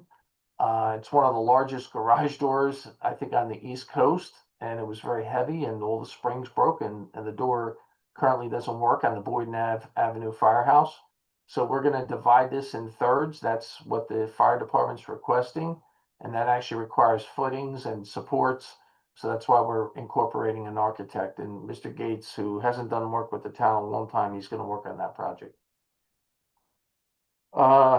Moving on to parks, Mike, do you have any updates on the pool? No, I frequent the pool often. I speak with Nick regularly, but he hasn't mentioned anything. I saw Mayor Adams' email about putting in some skip laurels along the Boyden Ave side to create a little bit more privacy from the people of the Avalon. So that's something we're looking to work on over there. Okay, thank you. The all access park at Maple Crest Park, I know we were working with Suburban in terms of 3 different concept designs. Each concept has a different cost associated with it. I think of course, the one I like the most is the most expensive. Big surprise, but we're going to look at the budget and we're going to try to finalize that design and come up with the best possible scenario that we can with the money that we have in place. Moving on to roads, the Prospect Street redesign. So we did put out an RFP, for the Prospect Street design. We're looking for a professional who can adequately satisfy the requirements of the municipal aid grant. As you know, we're splitting Prospect into 2 different years, funding year 25 and funding year 26 cycle. We're going to design the entirety of Prospect with one professional, and we're going to bid the project out hopefully simultaneously. I'm guessing it's going to be in the spring of 26. And, we'd like to award it to one contractor. The way this works with DOT, you need to parse out the work for the 25 and 26 funding cycles separately, and all the bills get processed separately, even though it's the same contractor and you're bidding it out as one project. You just have to separate them because of the grant funding. In terms of and by the way, not to get ahead of myself, part of that work is also discussing bike lanes and how we're going to treat the bump outs. And we could walk and chew gum. We could do that simultaneously with the actual physical design of the construction project. But that's a process that we probably want to start, in relatively soon. So, Yeah, Paul, absolutely. that speaks to the planner needs to have some experience in dealing with the community, holding community meetings, charrettes, things like that. Yes. Yeah, we have public meetings in the RFP, Okay. and we'll be conducting interviews of the professionals. Okay. The road program, we had a bid opening on May 20th, and it's a contractor we've worked with in the past. It looks like we're going to be awarding the base bid plus bid alternates A and B. That's what we would like to do. We have sufficient funding. The pricing came in incredibly good this year. Last meeting, I think we presented a concept sketch of Maplewood Ave and Walton Road. And, we did refine this. We met with the residents, got their input. We actually scaled back a lot of things. You'll be happy, Mayor. And, I think we got a lot of concurrence from the residents. We also met with Dave Battaglia, who's the South Orange engineer, and also kind of planned in the future because he has a municipal aid grant, or he's applying for one for Walton. Even though his work would be done in the future, probably 2027, in terms of the alignment of the curb and in terms of sidewalk extensions, that's what we were trying to plan with him. Scott, do you have the most recent sketch that maybe you could screen share briefly? Yeah, I can pull it up.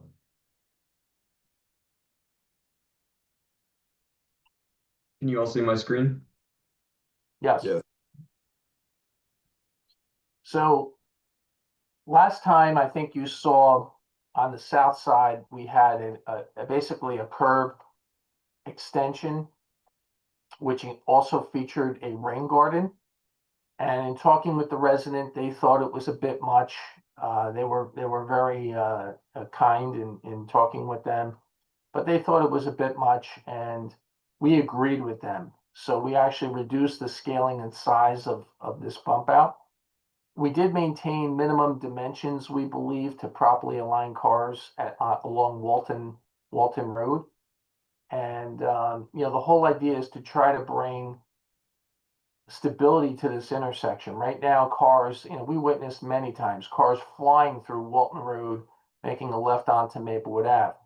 So this sketch essentially moves a stop bar, tightens up that receiving lane, adds a crosswalk, restricts parking under the Title 39 restrictions, and that crosswalk on the east side, right, the northeast side, you see on the other side of Maplewood Ave, that would align with the curbing that is closer to Farrell Field on South Orange. And we would essentially be extending the sidewalk. If you go out there now, there's actually a dirt path that has been worn along the curve right now. And that's from all the people, walking along that stretch. When school gets out, there's a lot of kids. It's amazing how many kids take that crosswalk on the west end, that currently exists. We would be enhancing that safety of that crosswalk by this bump out. We'd be reducing the length they have to cross. And I think overall, it's gonna help slow cars down, increase sight distance for pedestrians. I think it's a win-win across the board, and add sidewalk where we desperately need it. The other benefit of this design is by doing the bump out, you're minimizing the disturbance of that house that is located along the northeast side, the northeast portion of our sketch. And, they have a beautiful paver driveway. We'd be basically having to take that back maybe 5-6 feet, just resetting those bricks and minimizing the disturbance to that. That was one of the improvements we made in our sketch. And Paul, the area that says topsoil seed stabilization, that's going to be grass? That would be grass, yes. Okay. And Now- both sides, right? On the other side of the street too. Yes, correct. Right there, okay. Now, if the homeowner in the future wants to plant low-lying, shrubs that are like, species that don't get more than 24 inches, we wouldn't object to that either. Do we have, I think I've asked this in the past. Do we have any crash data or anything I feel like we're engineering something that wasn't really a problem and spending a lot of money in it. Scott, do we have crash data on this? I'd have to consult with Dynamic on that, but I mean, you can just go out there and sit out there for 5 to 10 minutes, and you'll see people coming from Walton Road southbound onto Maplewood Avenue banking it, and they don't have to slow down. It's really dangerous, and people who are crossing Maplewood Avenue coming from South Orange have to deal with that conflict zone as well. We're introducing a crosswalk where there isn't one, and I'm so opposed to that. I know you think because the path is worn out and that we should put a sidewalk there. We're constructing a bump out. There are crosswalks on Walton on the South Orange side. I just think we're just like when we talked about Parker and Maplewood Ave, you wanted to put a crosswalk across Parker, and it's working better without it. It's working better with the crosswalks across Maplewood Ave down at that end. I feel like this is the same thing because we put a crosswalk here, we're encouraging people to cross. And at the same time, we're introducing pedestrians where there aren't any now at cars that are coming from South Orange onto Maple and turning onto Maplewood Avenue.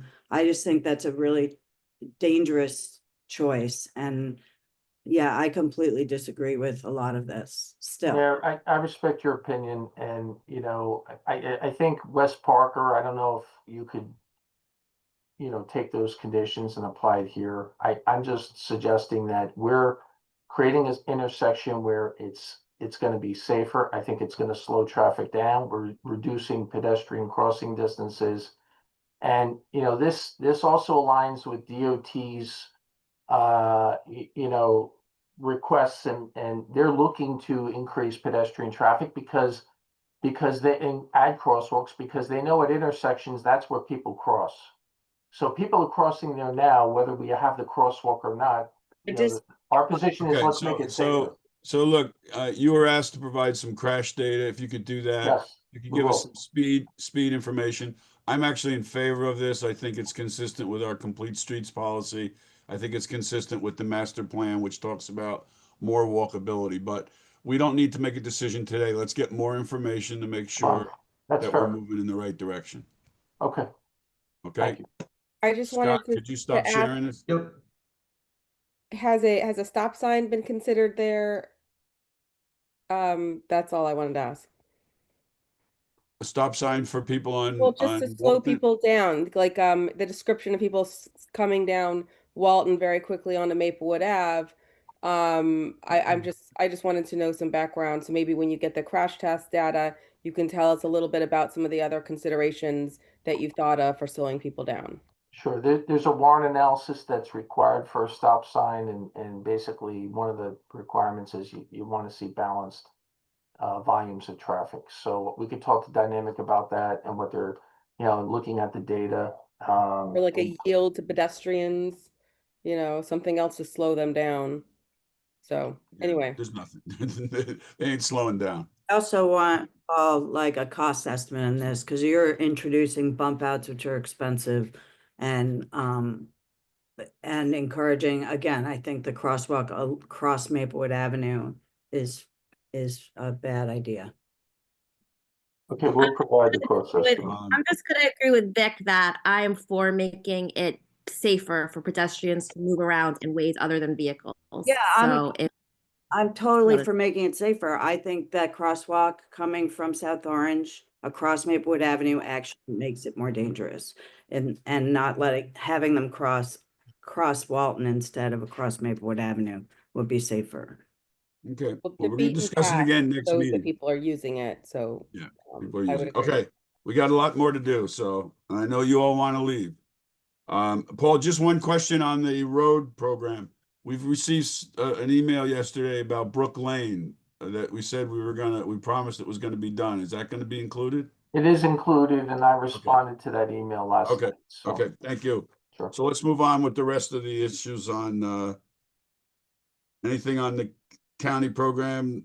I did hear from the county, and they indicated that the 11 intersection project along Valley Street may actually recommence sooner than they anticipated in terms of the poles in different parts that are coming in. So we may be looking, don't quote me, but this is what they're telling us, in September, they may come back instead of November. So it's a few months earlier.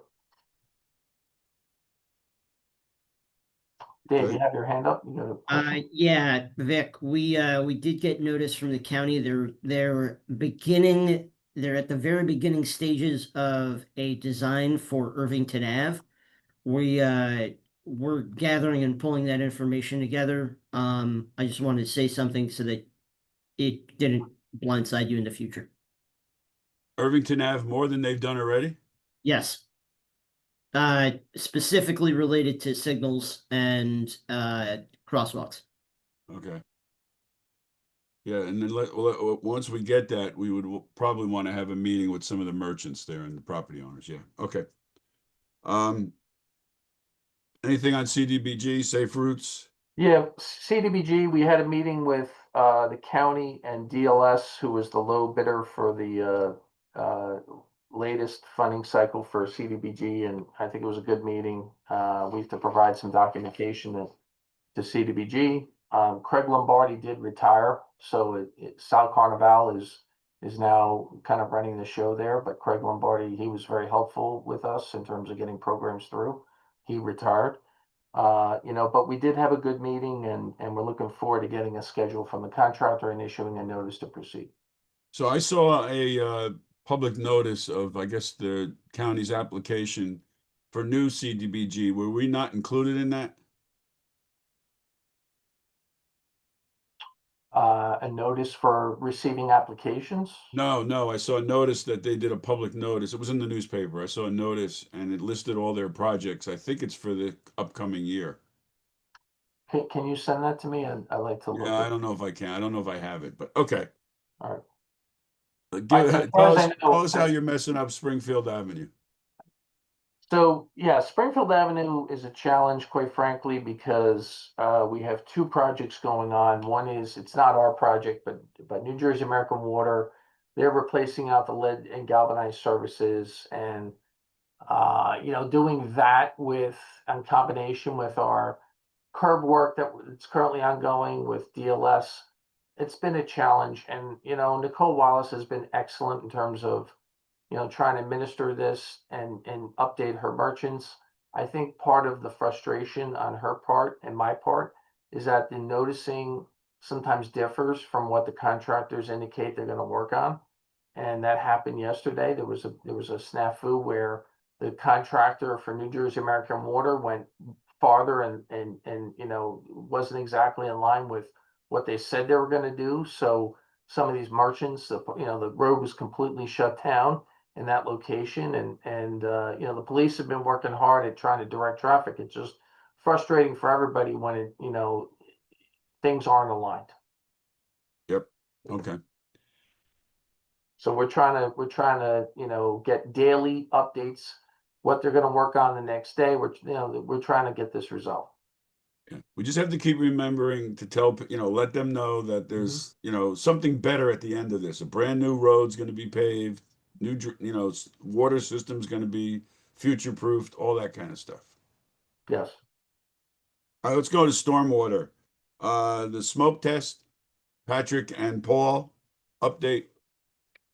Pat, do you want me to start this, or you want to? Yes, you can start it. Okay. So we had issued door knockers for the smoke testing. I know Mott McDonald, their staff, and our DPW staff. I want to thank John Massey and his crew. They really got their exercise in. I wouldn't want to see their step counter on their watch, but it's up there, and they got all the notices out. So long and the short is, we're looking to start the smoke testing on the 16th of June. That's next week, and we're looking to start the process. There is a map that we have. I don't know, Dave, if you could share that map or pull that up. But that basically shows which regions are getting the smoke testing. And Dave Barry. I'll take a look, Paul. I have it. Yeah. Just to remind everyone, this is we believe there's water infiltration in the sanitary sewer system, stormwater infiltration. So Right. the smoke test will be blowing smoke through the sanitary sewer, and we'll be watching where it comes out, seeing if there's any connections that we need to address. Yes, and the idea is, look, first of all, we're looking to eliminate illicit connections, right, to our sanitary system, because all the people that are at the bottom of the system, I'm talking down gradient, they're getting flooded out with sewage.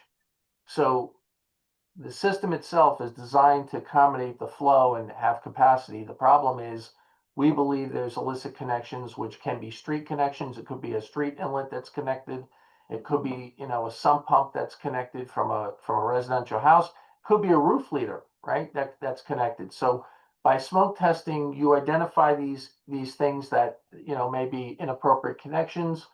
If an individual's sump pump or sewer system is inappropriately connected, you may see smoke in a house.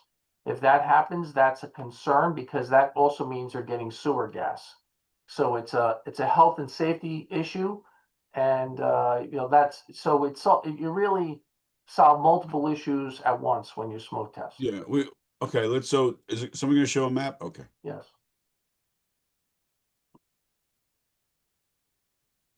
Patrick, can you give us an idea where this is?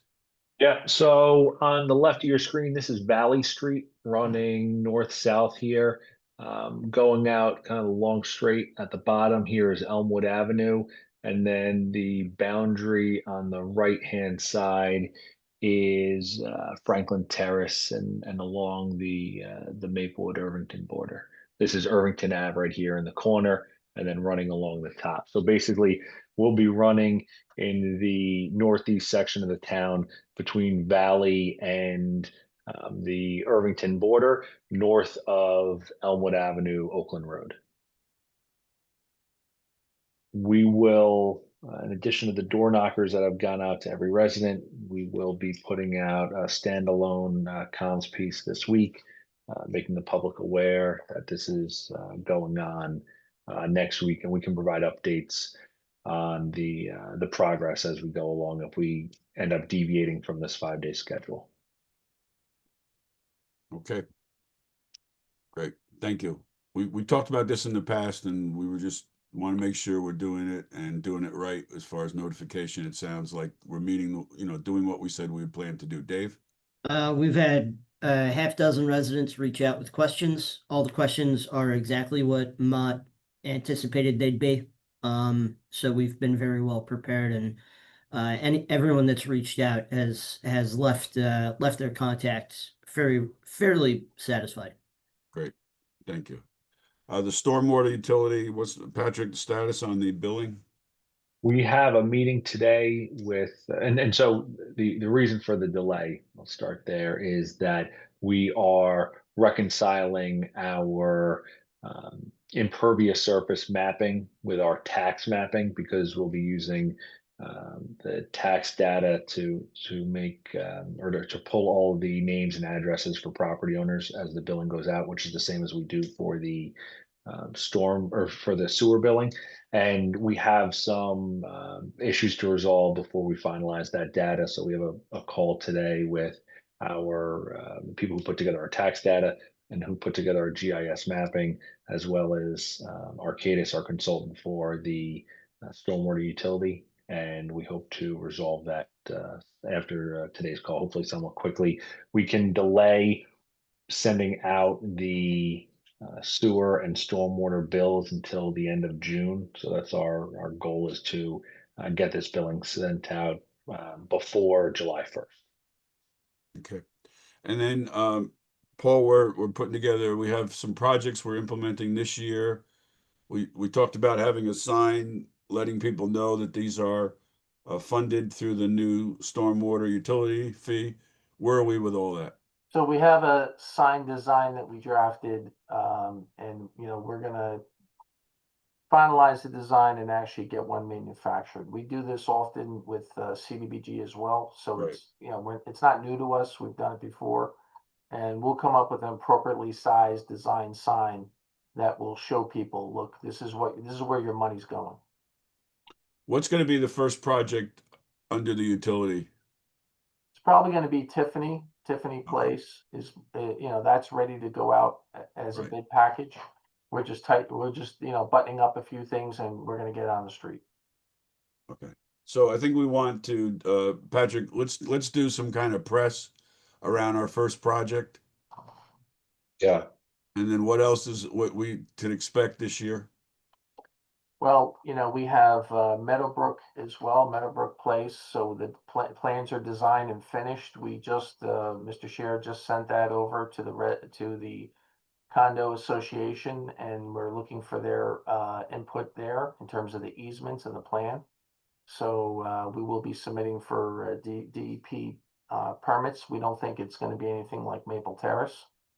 And we're also looking at Kendall and St. Lawrence. We just repaired that section along St. Lawrence. That was a pretty difficult repair. And T.R. Weniger, the contractor, finished those repairs. I think they did a good job. But that line is problematic. It's a very old line and needs a lot of work. So Right. there's going to be some money there. And we also have other pocket pieces. Seth Boyden School, there's drainage problems there. There's Oakview Avenue, there's a problem there. So Paul, I'm gonna just stop. I know because there's a litany of things that There's we a can do, litany of but problems. I think the And most important thing is that we want to send a message out that this new money is being used for these to Yes. address these problems, and that we have some analysis of what will be better at the conclusion of these projects. yes, we can give an update on what we've accomplished.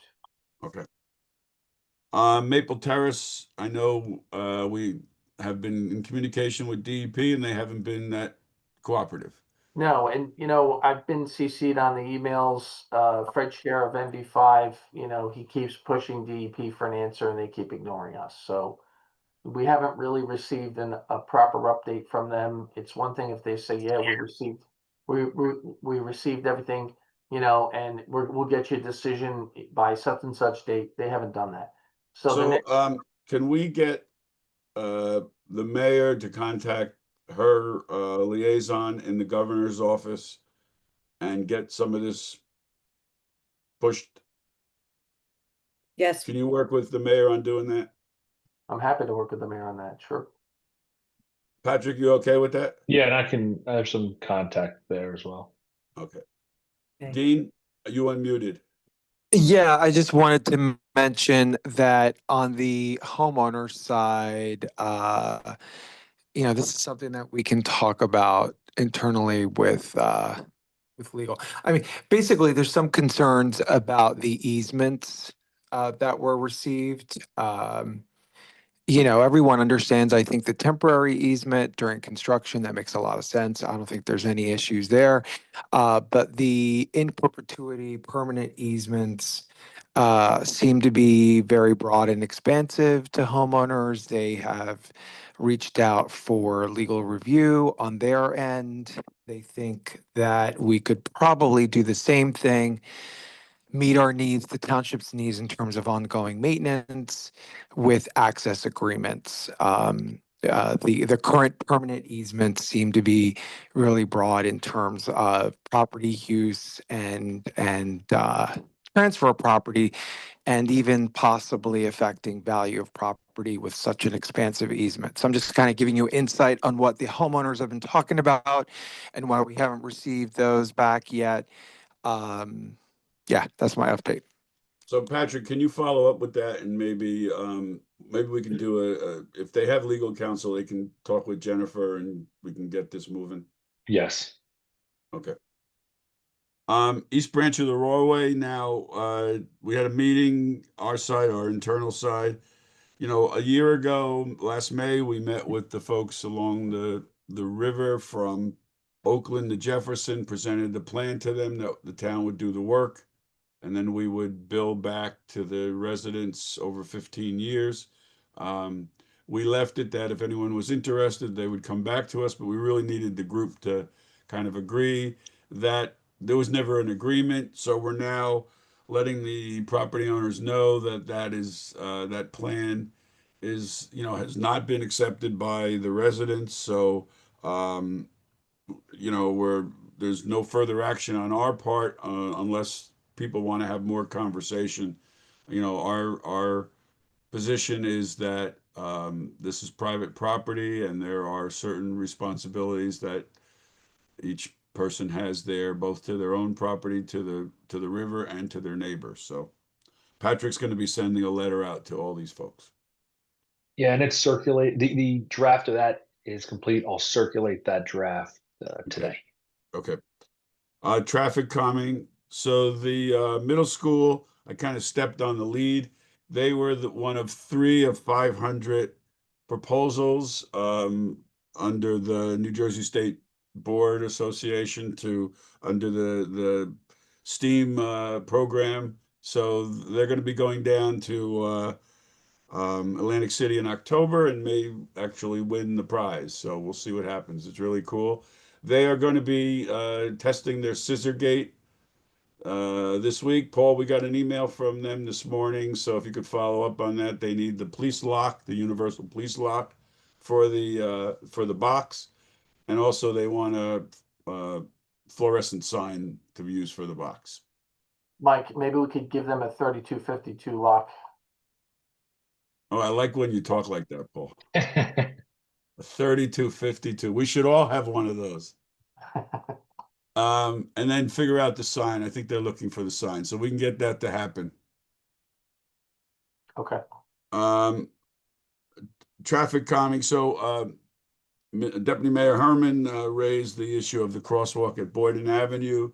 Paul, you responded that we're going out to our traffic calming bid proposal, Boyden Avenue, the entire length of Boyden, I believe, is included. Yes. Can you talk about that? Yeah, it's, we did this years back for Springfield Avenue and, basically we're refreshing all the striping. This is gonna be part of our traffic calming package. We're also reviewing other locations as well. But Boyden Avenue is a long stretch. There's a lot of thermoplastic striping. We would be replacing what exists now, refreshing everything, including all the cross streets and the stop bars and crosswalks there.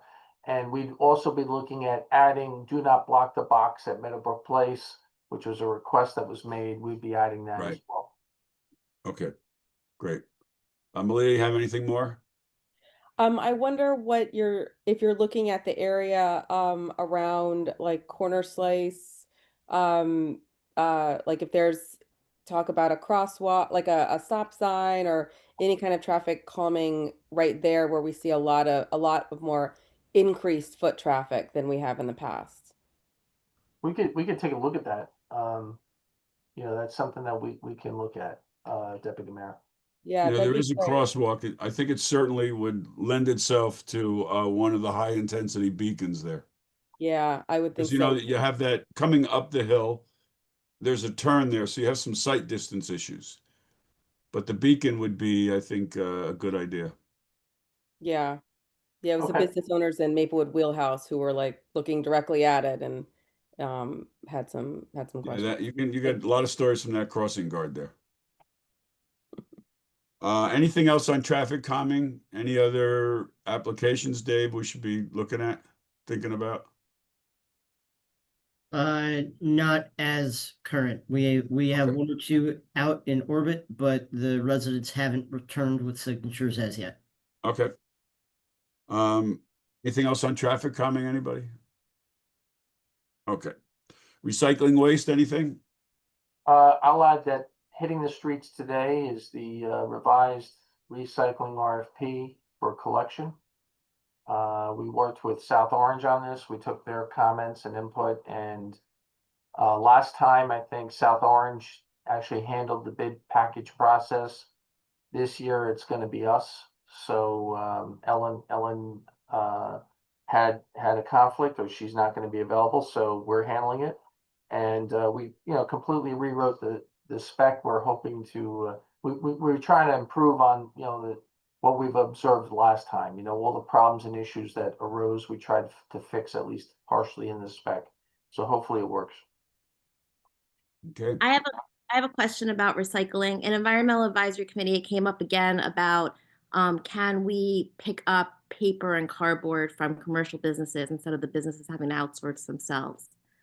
So we don't have to talk about that now since I forgot to email you, Vic, to put it on the agenda, but maybe we can put this on for next month to talk about. And we would pick up that cost.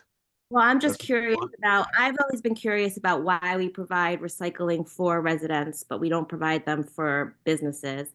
And if we make money off of the cardboard, is it something we want to look at because businesses have a lot of cardboard?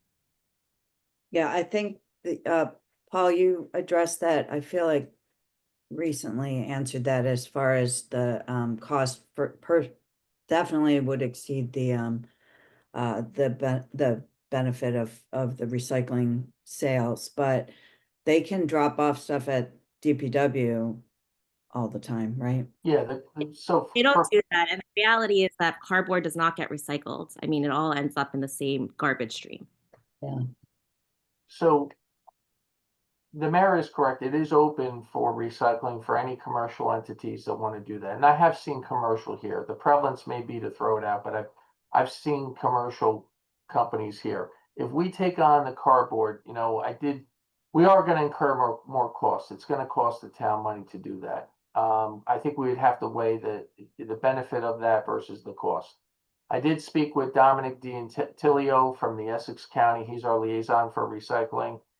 And he said it's up to the township in terms of how you want to set up your recycling program. Right now, we don't pick up commercials simply because it costs us money. If we take on cardboard. I'm gonna, because this was not on the agenda. So look, this is a big discussion. And part of the charge of the Environmental Advisory Committee is to do research and advise the township committee.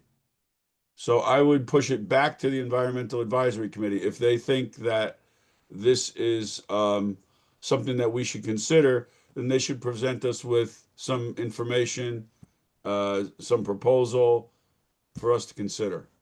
Ms. I'll Engel, I do that, think and maybe I'll have them work with South Orange, because like I know in South Orange, like some of the new developments, they don't even have recycling, so it all just goes into the garbage. So maybe they can work together with South Orange to work on. I think we could have a healthy discussion at the EAC meeting. So, Thank you. sure. Okay.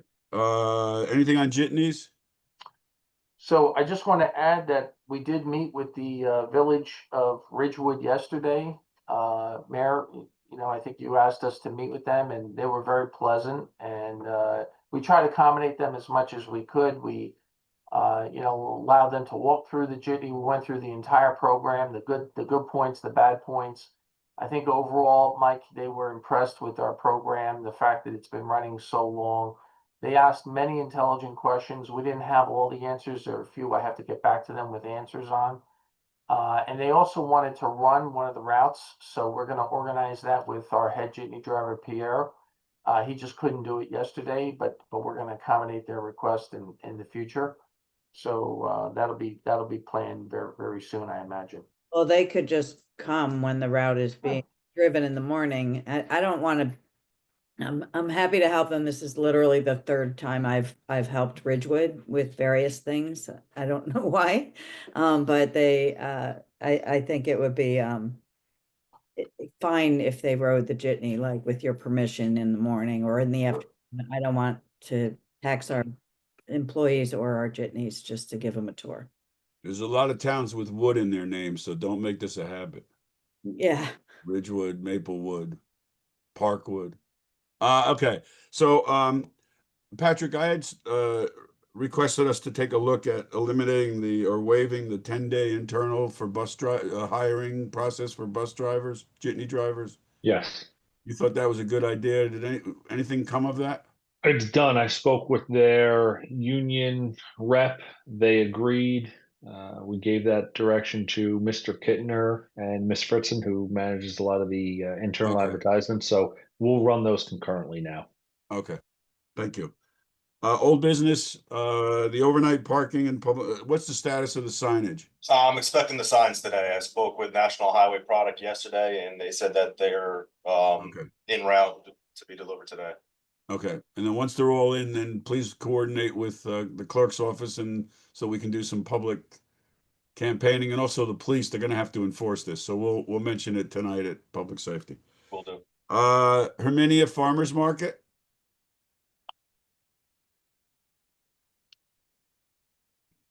Hello, everyone. Sorry, for some reason I don't know, we just get that darkness, so you can't really see me, but you can kind of see me. We see you. We see you.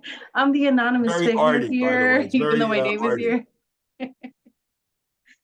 Okay, so we have 13 new vendors, 7 of our old vendors returned. As far as media goes, Cindy Price has been amazing and extremely helpful. We've been working with Patrick and getting that social media outreach out there. I've gotten a lot of new followers. I think, yes, Dean's on here. He's a new follower as well, so hello. I have it on the town hall panel so that people visiting town hall, they're able to see that the market's going on. You know, I think I'm going to print enough copies so that way we can place it in each building.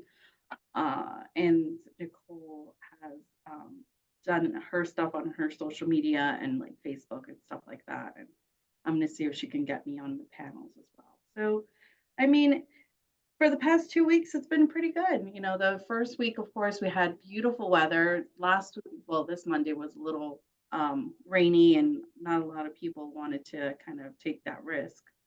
But for the most part, it's going very well. You know, we have a good amount of foot traffic on there. I visit there before the market starts, and I'm there usually after after work here and hang out and make sure, things are going well. So we have produce, pickles, cold pressed juice, shaved ice for the summer, desserts, prepackaged food, hot food, kettle corn, and live entertainment starting June 23rd. So please come on out. We even have somebody once a month that sharpens knives. Yes, yes, Right. yes. Okay, I just put these new business items on here just so we're aware. We're moving forward actually on doing some planning based, after the master plan. So we have the historic element that's being done, the housing element, and up next will be the environmental resources inventory. So we're moving together, moving ahead on some of these planning, which is good. Any other new business? All right. Sounds like we're ready to adjourn. Oh, let me just see what we got here. Somebody's saying something. It's about scooter Hi, parking. it's about Susan, do you want to parking. get on and just say something? Sure, I posted it in case you want to make a record of it. I'm calling, or I'm dialing in on behalf of my husband. He parks his Vespa at the train station and has been for years, and he got a ticket a couple weeks ago, and so All right, he's so unsure where to park and if I there don't know, could be Susan, parking. hold on. Yeah. We talked about this in the very beginning of the meeting. I don't know if you were I'm on. sorry. That's okay. I'll I just got let you on know what's about a happening. few minutes early, or Yeah, late. we asked our engineer to work with the traffic consultant to see if there's a way we can do some kind of workout with this, either continue to allow some parking on the sidewalk near the bike rack or taking a parking space. One thing we're also going to look at, for cars that have to park, there is a fee. So we're looking at, what would be an appropriate fee if we did something like took a parking space for scooters. So Okay. that's what we're looking at. And we're also looking at, are there spaces which we now have that are too small for a car but might accommodate one or two scooters. So that's what we're looking at. So we're going to have more information come back. Okay, great. Thanks very much. Okay. All right, everybody. So we're going to adjourn. Thank you. Good meeting. Thank you, everyone. Bye. Bye, everybody.